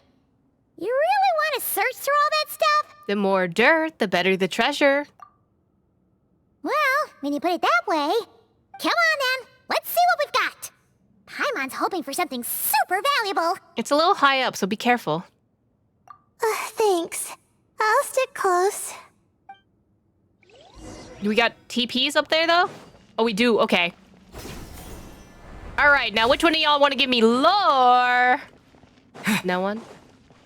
Not even a smidgen? A smidgen of lore, please? Just a bit of lore? A little bit, perhaps. What am I looking for? Investigate the upper level. Oh, am I supposed to be on the other side? Ooh, there is a book. Hold on. Before I do that. Man, I thought you were gonna be Laura! Adventures bandanas, sure. Oh, a dull blade. My favorite weapon. Alright, that's the only thing I have here. Fine, I guess I'll just go do that one then. Ragged notes. Notes salvaged from all over the ruins.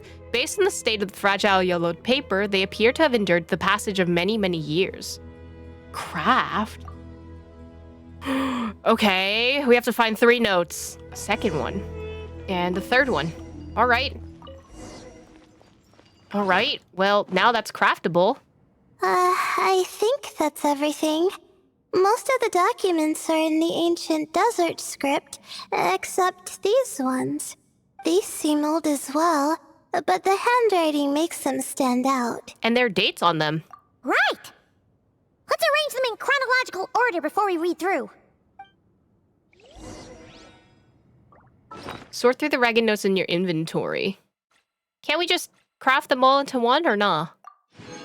Ooh, ordered notes. Notes with matching handwriting that have painstakingly been arranged in chronological order. These appear to chronicle a certain person's adventures in this place. All right, let me read them. Okay, so there are 4 pages. Ordered notes. As luck would have it, a previously unrecorded ruin came upon me by chance. This is proof positive that my efforts to overcome the relentless obstructions of the Mahamatra have all been worth it. The academia's aversion to the desert has grown to comedic proportions. The unknown is our playground while Akasha shackles us. And those who hide behind shackles, what is it exactly that they fear? I won't be leaving this place anytime soon.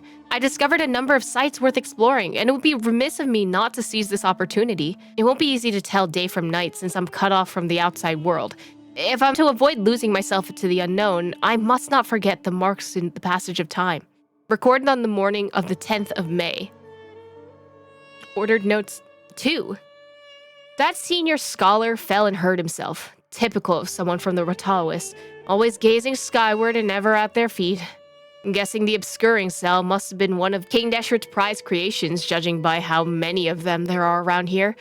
Thankfully, the injury was limited to a few scrapes and mild dislocation. After I popped the bone back into place, I had him lie down and rest. This whole thing will set us back a while, but perhaps that's not such a bad thing. For those like him who lack the skills, doing nothing might be the best contribution they can make. As I was the one treating him, he brought up that tired old topic, asking me to join the Darshan. Once more, I firmly refused. Mediocre students find safety in confining themselves into a single field. But what good would that do me? It's only been a few days, but I've already made significant progress. There are numerous writings here about the 7 pillars, each one captivating and exciting in its depth and detail. Now that the senior is no longer holding me back, I can finally work at a faster pace. Recording on the morning of the 13th of May. Oh, that's really fast. Order notes 3. The appearance of the Ibis King was a pleasant surprise, though not as pleasant as one might expect. He's a skilled storyteller, but he loses steam once it's clear his listeners aren't fooled. That said, there are elements of his tales worth investigating and verifying. Although he did point out the exit route, which, in his current state, he can't really intervene. And I can tell he's putting on a front and isn't all that friendly towards me. But that's typical of people who care about their status. Since I need a bit more time, given how big this place is, I suppose we'll have to put up with each other a little while longer. Besides, isn't mutual dislike a positive emotion in those who can't get along? In addition, saving that senior was definitely the correct decision. Oh, I nearly forgot. Recorded at noon on the 16th of May. Order notes 4. My supplies have run out. Unless I wish to die here, I'll have to leave this place. But I still refuse to accept anything from Thoth. People like him who only talk benefits and never mention the cost, or a dime a dozen in the Grand Bazaar. Of course, for anyone after me who falls into the temptations he offers, remember this at least. Do not trust the Ibis King. Record on the final day. Zandik! Dodore, you slick motherfucker, what are you doing here? Why were you investigating this temple, buddy?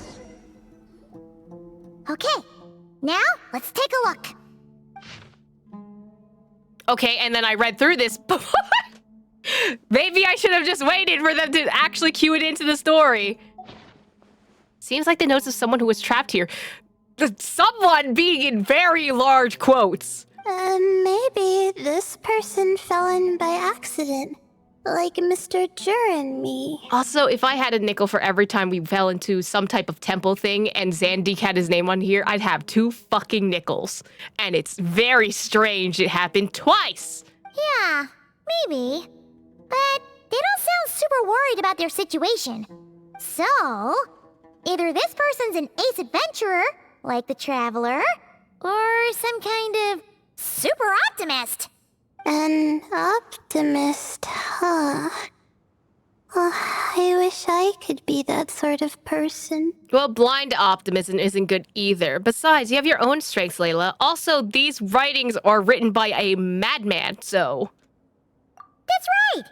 You're detailed and passionate.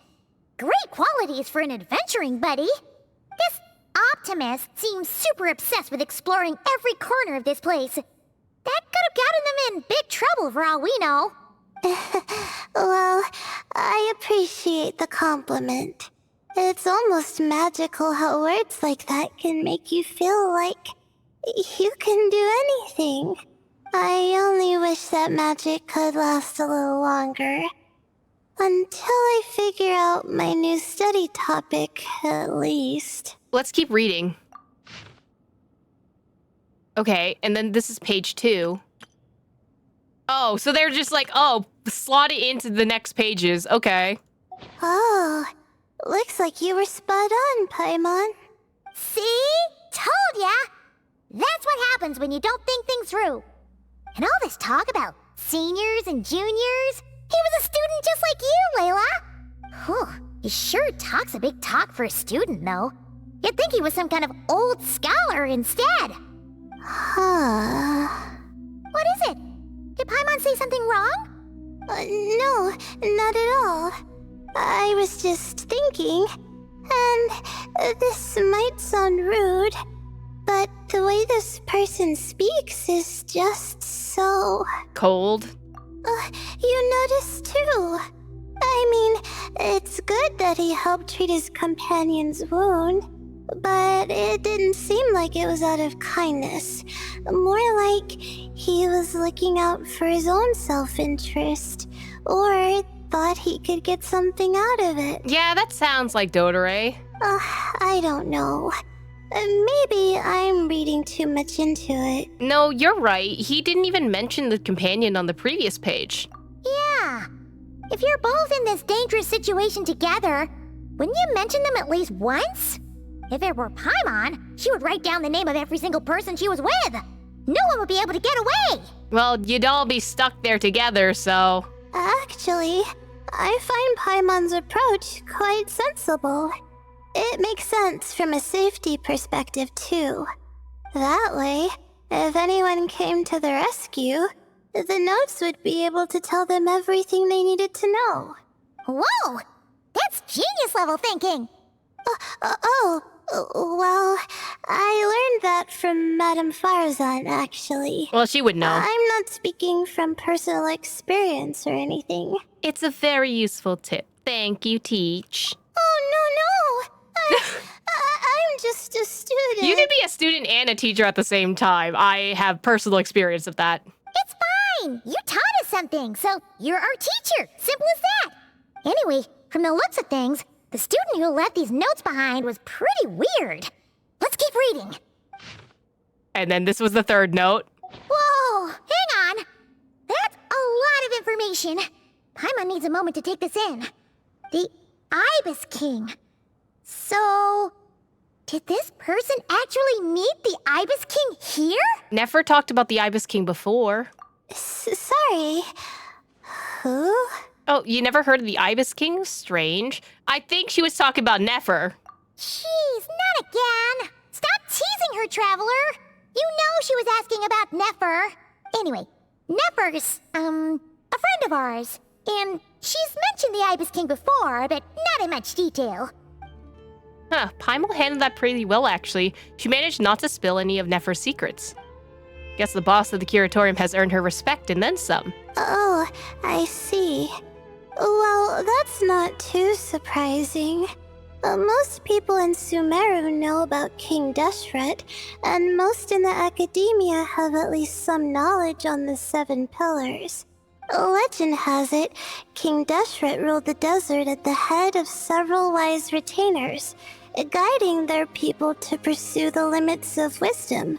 He also left behind treasures for future generations, which continue to be relevant in nearly every research discipline. Now, this message indicates this student and his senior were rescued by the Ibis King. But to think it's possible to meet him in a place like this... I mean, I feel like this place would be easier to meet him versus, like, anywhere else in Sumeru. We don't know when these notes were written, but didn't the 7 pillars disappear a long time ago? There's something else that's odd. The Ibis King's form. Yeah, the notes made it sound like his powers were restricted. Also, the mention of this form? What is that supposed to mean? I'm not sure. Let's keep reading. And there it is. Oh, this is the last page. There's even a signature at the end. Well, sounds like they made it out. Guess it was a happy ending after all. Yeah, Paimon. Does Paimon not know about Sandy? I don't remember what happened in Sumeru at this point. I feel like he's mentioned his name before, or was it that people who studied lore pieced that together? I don't remember if they've, like, fully confirmed it or not. Wait, but it says, the Ibis King cannot be trusted. Huh. Our friend said something similar. That the Ibis King was a liar. And the notes did make it seem like something wasn't quite right with him. Maybe he wasn't one of the 7 pillars at all, but some kind of con artist. 1,000 apologies, eminent Lord Paimon meant no offense. Paimon's words do not reflect the opinion of this group. Well, I mean, if multiple people have said it, I wouldn't be surprised. Huh? What's that supposed to mean? Don't worry about it. I think Legal disclaimer. Paimon raises a good point. Let's keep our guard up just in case. Alright, I think that's all the clues around here. How about we... Marak? Where'd you come from? Oh, it's Marak! That means Kaveh and the others should be around here, right? Hello? Anyone up there? Can you hear us? No, we can't. Yeah, we can! You know, sound travels just fine in an empty chamber like this. You don't have to shout. Of course, if you're shouting to express your excitement at being reunited, by all means, pretend I never said anything.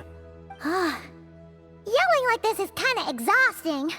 Come on, let's head back down.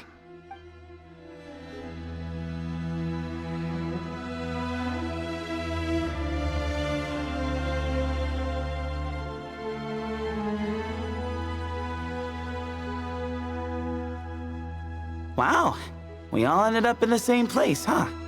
Yeah, what a coincidence. Indeed. Or as I like to call it, the chai factor. I hate it here.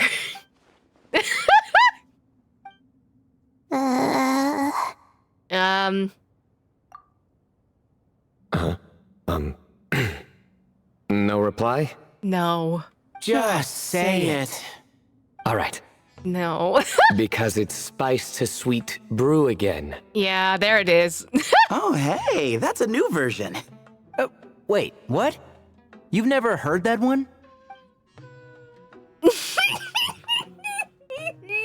What are you looking for? A place to sit and read my book. Oh, great. What else is new? Well, looks like everyone made it through unscathed. Let's take this chance to get some water, rest a bit, and discuss what we learned. Sound good? Yep. Yeah, let's debrief. Everyone shares water, food, and also their findings. I'm so surprised that they did not say anything about Zandig. It turns out Sino actually did bring some spiced tea. Oh, well. I love some chai. Okay, so we all learned a lot, but it feels like we ended up with even more questions. Did none of you point out about the whole Sandeek thing? Like, I'm freaking out about it. Yeah, but one thing's for sure. This place is tied to the Ibis King in some way.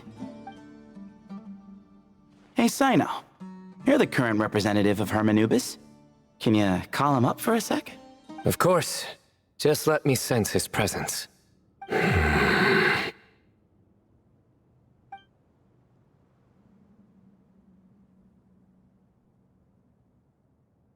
Just It's kidding. shaking. I can't sense him at all. Well.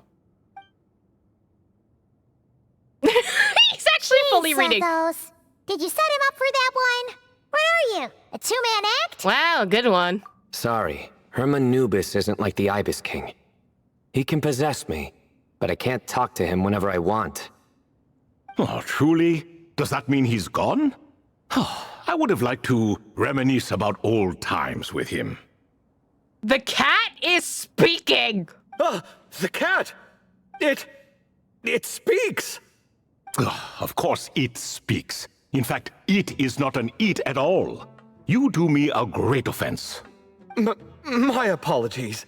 Esteemed cats, sir? Homie? Bro?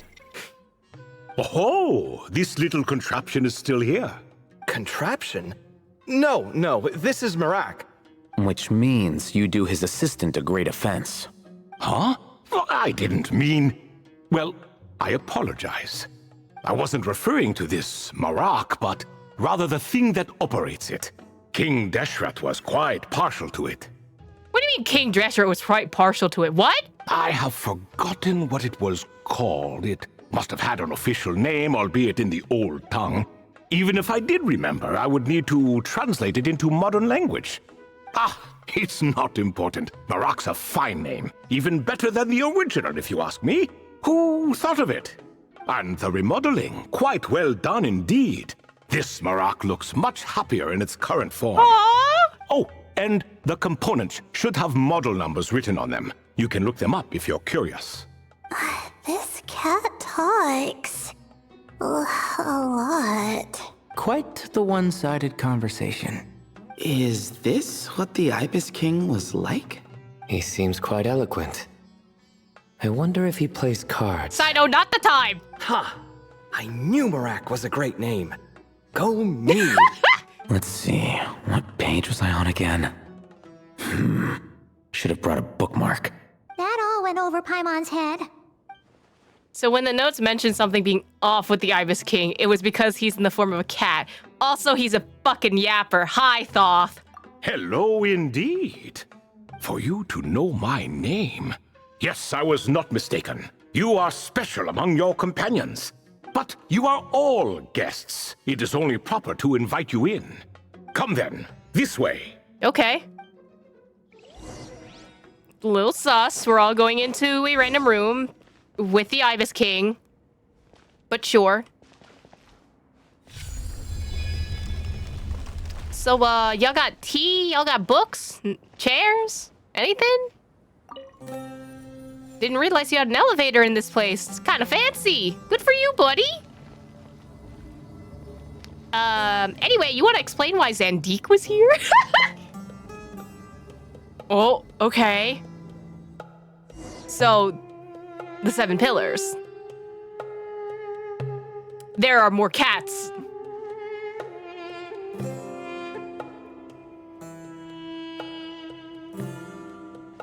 Welcome to my humble abode. Oh, your house sure is spacious, Lord Ibis King. I fear it's not quite what it used to be. Really? In fact, it has long ceased to be my home at all. It belongs to the descendants of the cats I once raised. Oh. Such adorable creatures, aren't they? Take the one I'm borrowing here, for instance. A chubby fellow with such lovely fur. Anyway, tradition dictates that a special guest such as yourself be presented with a gift. Alas, it's a first-come, first-served basis, you see. I fear with the passage of time, none are left. What? So the treasure's gone already? Treasure, you say? Not an inaccurate description. Gifts and treasure, are you talking in a literal sense or? Yes, and no. Uh-huh. I have the power to grant gifts inaccessible to the masses. The only requirement is answering a question. Not a bad deal, yes? Okay, what riddle is it? Of course, my questions were given unto me by King Deshret, who in turn received them from the Mistress of Flowers. There are 3 and no more. What causes our rise and fall? What obliterates love and hate? What determines truth and falsehood? The more he talks, the less Paimon understands. I see. That must mean Gudars and Makaira managed to answer 2 of the 3. And Zandik probably answered all 3 of them, right? Another who understands. Oh, so that's the event those 2 slabs are depicting. Unless... priests and their records. A singular obsession, and quite boring, too. After being imprisoned within Aru, I could, on occasion, take the form of a cat to converse with those around me. But I despised speaking to them. No conversational skills whatsoever. Yeah, they're academics. Academics don't really like to talk to each other. Now, humans like you who stumble in here from time to time, you are much more interesting. Hold on, we're getting off topic again. The 3 questions you just mentioned? What are they for, exactly? That is a story that begins with King Deshret. And we're in for another long one. Nostalgia for the past is common to us all, is it not? I mean, considering we're in Sumeru, and Sumeru was around 3 years ago now, yeah. And our king, he was such a proud, solemn man in those days. He watched us speak of the present and the future, of the wisdom we possessed or were about to obtain.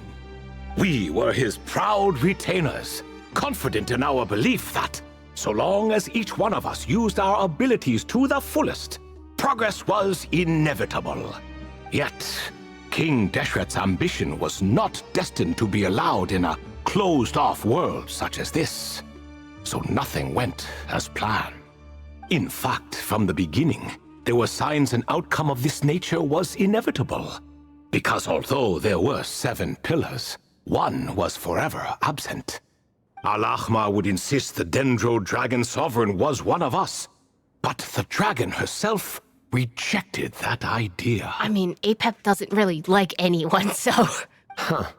Like a card you can never seem to draw from your deck. More like a card that was never in the deck to begin with. Alas, that's just who Al-Ahmar was. There was nothing we could do about that. And I always preferred chess to cards. In the end, life grew unbearable for our king. But, of course, those who remain must continue to live on. But subjects like us were less fortunate. After all, the fate of a retainer is decided by the king, including the chance to walk away. So it was then that King Deshret had Kroko, Goti, and I locked up within Aru, where we remain to this day. Kroko Goti? Okay. Kroko. Goti? Ah, of course. You're more familiar with their full names. Sobek, the Crocodile King, and Hereshef, the Goat King. And let me tell you, when it comes to chess, Hereshef was a habitual backseat strategist, always spewing nonsense from the sidelines. Sobek was all too quick to take his terrible advice, to the point where I was the one who got accused of cheating. Chess is an exercise in patience, and that man couldn't sit still to save his life. He could never excel at that game. In fact, neither of them were good at chess. Even so, we played together often. And since I was always the winner, we got along quite well. Sure. What are you laughing at? Were we not good friends? No one's laughing. Paimon would never. No, not you. It's Goti. He's laughing for no reason again. Can you not hear him? No, you're hallucinating. Right, of course you can't. The two of them are inside Aru, as am I, so only I can hear them. What is even going on here? Space-time shenanigans, that's all I got. Started to lose it after being trapped for so long? That too. That does happen to prisoners serving life sentences. Speaking of which, how's Azar doing these days? What the hell is Azar? It's crazy! I doubt he's doing much of anything. Just what I wanted to hear. What is the meaning of this? You doubt my words? I have half a mind to not talk at all. I mean, you could. Oh, no. They're not questioning you, Lord Ibis King, just discussing other things. Please, continue. In that case, where were we? Getting to the part about the 3 questions. Hopefully. Yes. Even Paimon's tired of the yap. Before I entered Aru, King Deshret these said I textures could are be released from my nice. eternal seal if I chose humans who could provide the correct answers to those 3 questions. The first person who caught my eye was Gudars. I asked him, "What causes our rise and fall?" He answered, "Conspiracy and betrayal, for it renders the righteous and wise unable to succeed, and thus nations fall." I found his answer quite interesting, so I bestowed upon him the power to deceive. Oh, okay. The second human I chose was Makaira. I asked her, "What obliterates love and hate?" She said unto me, "I have nothing left to lose. Vengeance alone can quench both love and hate." So you have actively caused the destruction of oh my god, okay. I found this to be another fascinating response, so I granted her the power to be loved. But both of them ended up very dead. Now then, young one, riddle me this. Did their answers point to this fate, or was it the power I bestowed upon them that determined their end?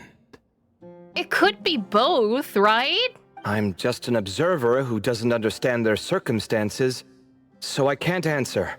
A clever reply. I do not wish to comment either. It is all in the past at this point. My only wish was for their answers to be acknowledged by King Deshret's rules and bring me one step closer to freedom. As for the final person, her fate remains to be seen, so I will not reveal her name. Oh, wait, it was Nefer? I deadass thought Zandik had a hand in this. Or maybe he never ended up where where the Ibis King was. That must have been Nefer then. I asked her, "What determines truth and falsehood?" and found her answer quite compelling, so I bestowed upon her a gift to match. The chessboard? As you can see, however, I have not been freed, so it's clear the answer she gave at that time was wrong. But alas, 3 people were chosen and 3 questions were asked. So now all I can do is wait. Wait until her wisdom is in line with the rules set forth by my king. Until she has found the true answer to that question. No wonder there was no third stone slab then. Or perhaps you're just not ready to include her in the story. Though that might be a generous interpretation. Well, it's not merely because her story remains unfinished. As the remaining priests of this place left or passed on, there were none left to record the events that followed.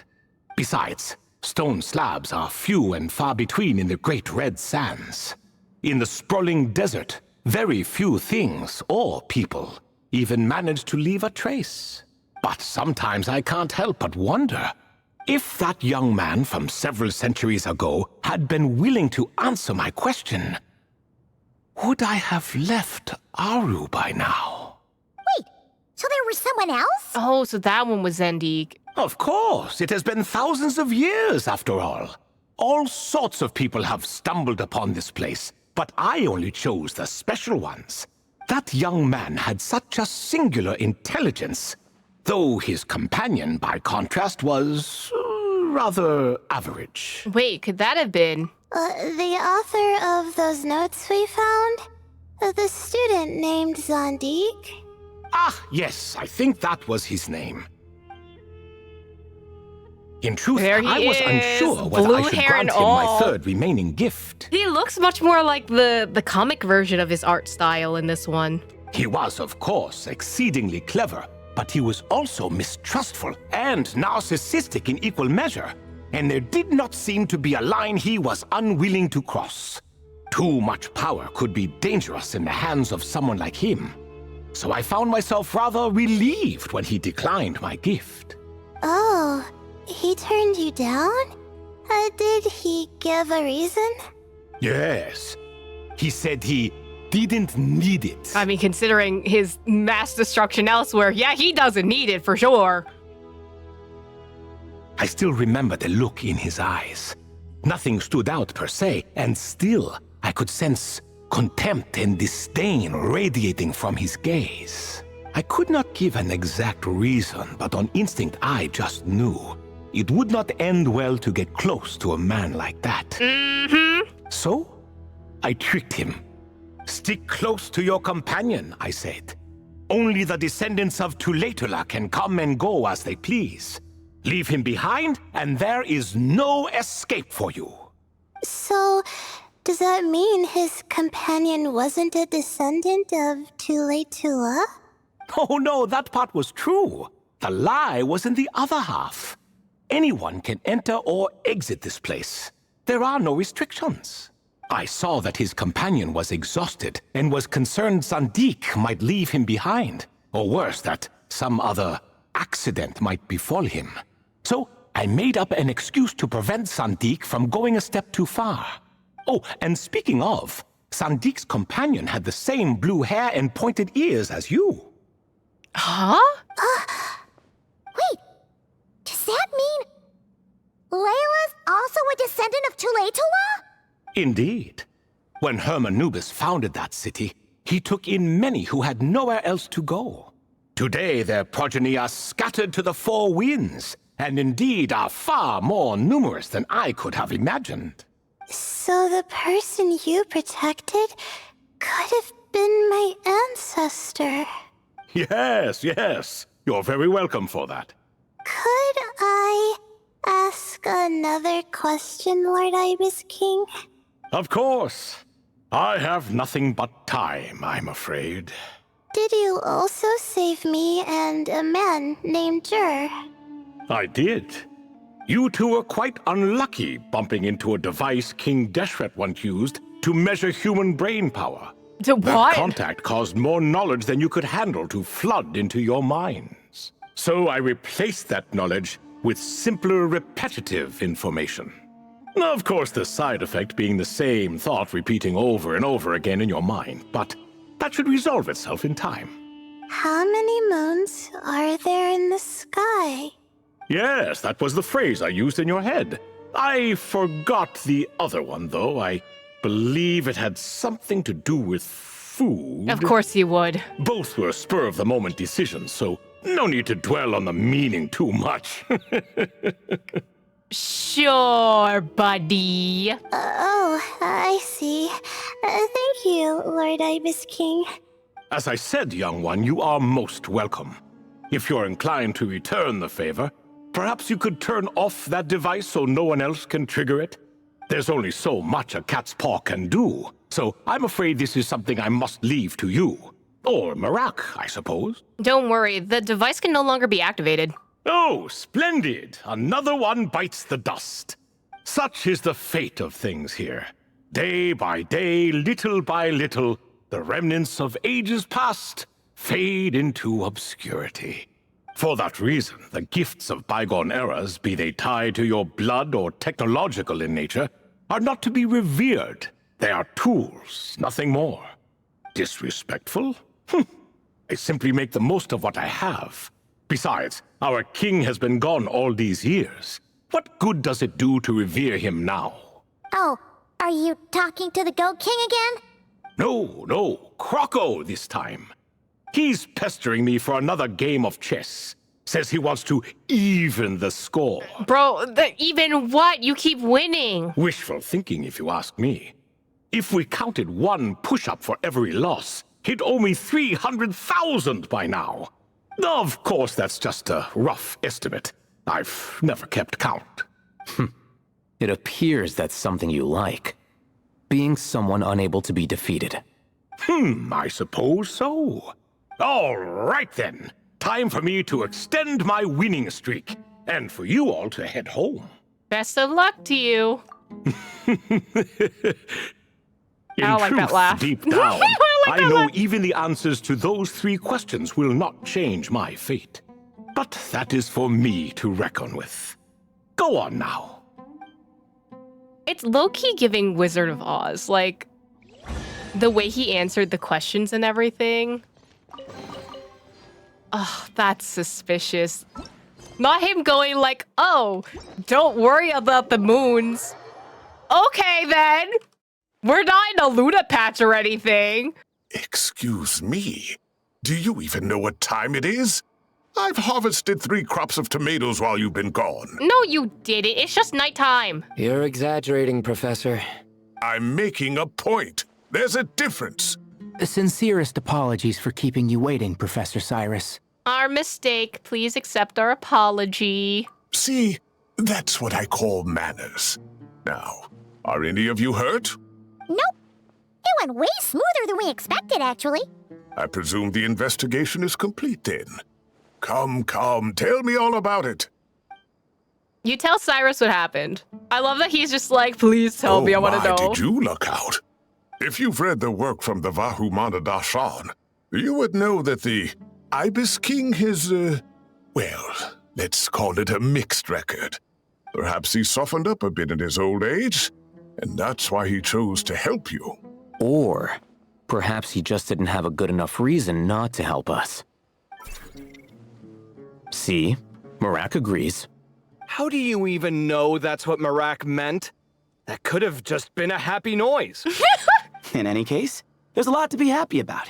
We figured out what happened to Layla and Jur, and there were some unexpected takeaways too. Yeah, I never expected to learn about my ancestry. It's kind of crazy we got Dodoray and Layla lore in the same event. I've always thought of myself as just an ordinary student. I never would have even considered something like that could be true. Also Marak lore, which is insane. Come to think of it, our ancestors might even have been friends at some point. Well, your dads were all friends at one point, that's for sure. Huh? You're right. Maybe I should take a trip back home to see if I can find any records about that. Oh, I was just throwing that out there. I wouldn't want you to go to the trouble. It's fine. My advisor gave me a break, and I still have a few days left, so... Oh, wait. My study topic. I haven't made any progress at all. No. I need to focus on that instead. One thing at a time, Layla. It'll be fine. Right. Couldn't you help her, Professor? Huh? No, I could never. Me, you say? I'm from the Spatamar Darshan, and I don't think that Nephis or Zahahadi researched the stars. All I have to offer are my homegrown tomatoes. Girl. You know what? I'll take some tomatoes, if you wouldn't mind. Although I suppose it's not impossible. I can ask a few old friends to recommend some interesting topics. You really don't have to. It sounds like a lot of work. Hardly. A few passing questions while we water the plants? It's no trouble at all.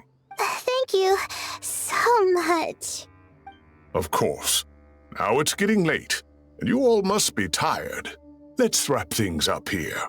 Some say desert nights are the sun taking mercy on us after the heat of the day. So, let's leave while she still feels merciful. Oh my god, that was such a lore dump. Oh my god. I genuinely was not expecting us to get Totore lore. Like, I know he has another place in the desert where, like, he does his experiments, but I didn't expect him to come here during his research days. That's suspicious. That makes me believe that he's gonna show up in Nodcry soon, because we know he's there, and there's kind of been semi-elite up to it, but that's suspicious. Also, Layla lore. I was expecting some amount of Layla lore. I just didn't expect her to be the descendants, like her descendants to be a part of this. Like, that's, I kind of wonder what books I'm missing out for this story quest, because I've read a good chunk of books, but Sumeru and Inazuma tend to be my weaker blind spots in terms of lore, so I'm very curious as if they've mentioned some of the stuff that's being in here before. I'll have to ask Sethos all about it later. Can I enter this again? No? Danger, quicksand, keep away. That's all it says? I can't go back in? Boo, now this dome quicksand is gonna be here forever. You made it back safe and sound. Glad to see it. Have you decided on what to eat? Fine. I'll go ahead and order then. Hey! Wait a minute! So when you do the thing where you pretend not to hear a question if you don't want to answer, it works like a charm. But not when I do it? That's because you have to use it on the right person. Besides, you really think you can use my own tricks against me? I mean, he thinks so. Why is it getting so hard to keep up the act? Is a worry-free life too much to ask for? I mean, if you stop holding secrets, maybe you'll have less of a worry. It's been an eventful day. And it seems someone is intent on not making tonight any easier. You guys go do that in a corner somewhere. You don't make it out to Gandharvaville often, and there wasn't time for visiting earlier. So why don't you stay a few more days? Sure. Got anything fun planned? Not really. We usually just go camping, do a little fishing, have a barbecue, things like that. Oh, and we invite the traveler along too if he's in town. Oh my god, am I invited? Nice. I love camping. And a barbecue is a must. Don't get too excited. You might not know this, but Tainari doesn't use seasoning when he grills. How could you? Huh? No way. Don't listen to him, Sethos. I prefer a clean taste, but you can put on as much as you like. You could have at least played along. You've changed, Sino. Man, it's a shame Hat Guy hasn't been around lately. I'd invite him to join. He's the perfect buffer for your nonsense. I don't think he would tolerate any of this bullshit, but sure. I wouldn't mind him tagging along either. It's just a shame he doesn't play cards. Do you want to know why? Absolutely not. Seriously though, where did he go? Has anyone seen him around at all? I have. I heard he's taking care of something in Nodcry. Oh, well, I hope it all works out. I see everything. You were definitely setting up for a pun, huh? Haven't thought of a new pun yet, but it'll come to me. And then I'll punch them with humor. No! Oh my god. Rainforest life sure is something. Do all desert dwellers become like him after being here long enough? Hat Guy. Card games. Was he setting up for a hat trick joke? I love that Tignori has to be like one step ahead of all the puns he needs to make. Oh my god. I love them. Good news, everyone! The Fieldwise Center is getting a lot of praise from important scholars all throughout the academia. You love to see it. Soon, they'll send a team of specialists to take over the management of this place based on our recommendations. So, thank you for all the support. Wow, sounds like your hard work paid off, Kale. And you're overseeing the transition yourself. Well done. The young students today could learn a thing or two from you, Kale. Oh my gosh, she's Your confidence, your proud. proactiveness, your leadership. It's admirable. Not like some of the ones I teach. So focused on theses and research with no practical skills to speak of. I mean, that's just academia in general. To be honest, I don't feel all that confident. being the go-between for all the different Darshans, coordinating everything. I still can't quite believe I managed it. But you did it! Oh, but the Traveler and Paimon played a huge role in that too. I can't thank you both enough. It was nothing. A total team effort. Yeah, we're used to this kind of work. So for us, this was more like a super special camping trip with friends. You know, a few puzzles here, a little exercise there. It was super fun. Pretty much a piece of cake. Oh, man. Now Paimon's hungry. Girl, you mentioned cake once. Hey, now that we're all done, why don't we go get some food to celebrate? Candace and I are 2 steps ahead of you. This way, everyone.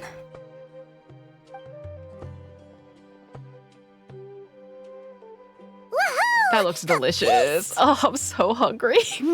Perfect timing. Oh, it's been a while since we've had such a delicious spread of dishes from Sumeru. Paimon feels like she could eat twice as much. No, 3 times as much as normal. She is fully laying down on my lap. Girlie, you can't fly anymore? We should come around more often then. I'm still waiting for the day you clean out an entire restaurant. Huh, is that a challenge? You know what? You and Vanessa can go at it. Have fun. Careful what you wish for. We have your wallet to think about. It's been a while since I've had food from the desert region. It's nothing like I remember. Now this is the real deal. Everything I've tried before pales in comparison. I mean, it's probably Candace's home cooking. Let's be so real. That means a lot, Madame Farazan. If all the researchers who came to our village were so polite, we would have an occasion to offer feasts like this more often. By the way, you planning on doing any sightseeing, Miss Amber? You came all this way after all. Oh, for sure. I hear that there's a forest full of gigantic trees northwest of Port Ormos, with trunks bigger than the entire width of the Good Hunter restaurant. I'd love to see it for myself. Oh, and I bet I could climb up and then glide down from the treetops. That sounds so fun. Girl, you're gonna get dehydrated while you're out there. At least bring Kale with you. In that case, I'll give you some snacks to take with you. Like a dense cake or some dumplings. The wind's strong up there, so you don't want anything too crumbly. Oh, and you'll need a thicker water skin, so it doesn't break if it drops. Oh, dumplings sound great. Girl, it wasn't for you. Soft and chewy. Great thinking, Kale. As for the desert, I'd love to check out some of the ruins, like that giant one shaped like an hourglass. Well, so about that. That one's no longer looking like an hourglass if you complete the world quest. I'll just observe from a distance, though. Your ruins could be protected sites, so better to not barge in. Besides, there could be someone sleeping in there. I'm glad to hear that, Miss Amber. It's for the best. Your body won't be used to the desert environment, though, so traveling could be tough. You'll need to bring moisturizing ointment and essential oils for the skin. So we're even thinking about skincare? That's a whole new level of thoughtfulness. Listen. You gotta care about your skincare whenever you travel. If you're going to a dry place, you have to bring the hydrating stuff, okay? If it's a lot of sun, you need SPF protection. She's on the right track, okay? Honestly, though, helping set up the Fieldwise Center was the real highlight of this trip.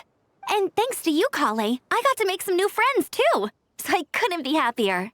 Feel free to drop in on me in Mondstadt anytime. I'll show you the best our city has to offer. So, Windbloom?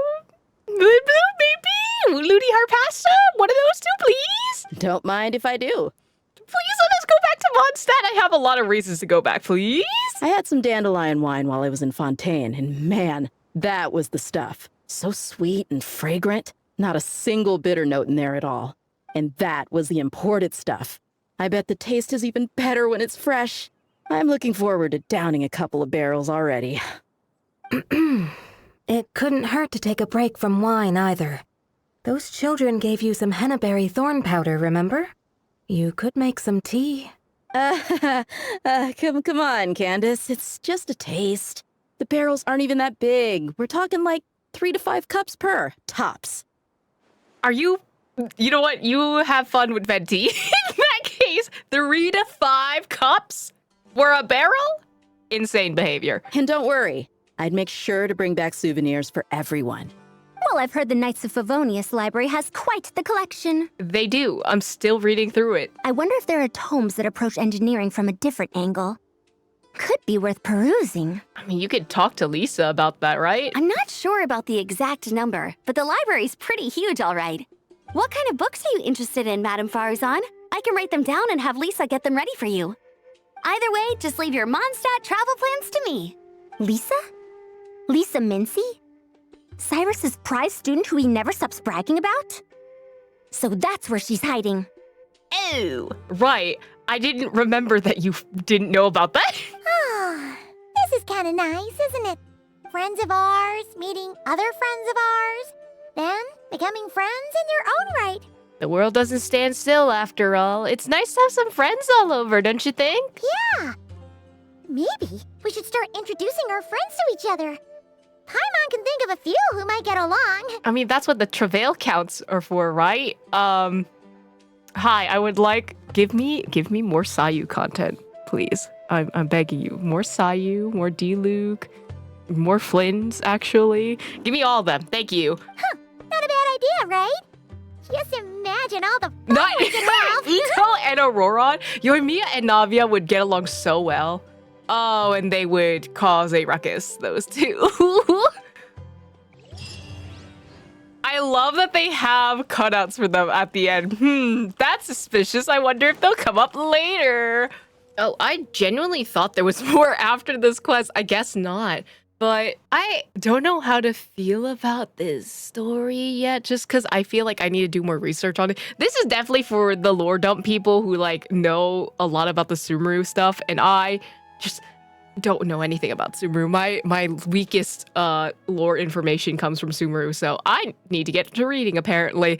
But I like that we're getting this stuff from Nodcry that's tying back to places like that we've already been to, like Sumeru. Like, I don't know, the Luna patches so far have just been like, hey, remember that thing from like all the way back from these other regions? Yeah, we're bringing it back up again. And honestly, I appreciate it because it's about time. It's about time some of these questions are answered, and I'm very happy about it. I think I just need to do some more research on Sumeru is what I'm learning. It's really nice getting to hear a lot of the Sumeru characters again after so long. Like, I miss them. I miss them. They had their reasons for not being in their last Nahida event, but I'm glad at least they're back in this one. And the fact that, like, Amber shows up? Hello, please. I'm begging for an inkling of Windbloom. Bring more of the Sumeru characters. Maybe bring some of the Nodcry characters. But yeah, this was a cute quest. You could definitely tell the progression in a lot of the storylines between like individual characters. Like Kale's coming up on her own world, like she's doing her best, she's living out her life. Like even though Kave and Alhaitham are bickering and so are Sino and Tignari, it's definitely more amicable than before. Like compared to like when we first see them, right? And then we slowly get to understand their characters and their character interactions. And now you kind of just settle into this rhythm of like, oh yeah, it's those two again, haha, you know? I also love that Sethos is kind of like the third wheel for like every pairing that exists in Sumeru. It's so funny. Oh my god, now we just gotta bring Wanderer back, fuck around with the rest of this cast. And you know what? I'm down for it. I need it. Hat guy, I know you're coming to Nodcry. Bring some of your Sumeru buddies there too, huh? Maybe Sethos? I don't know.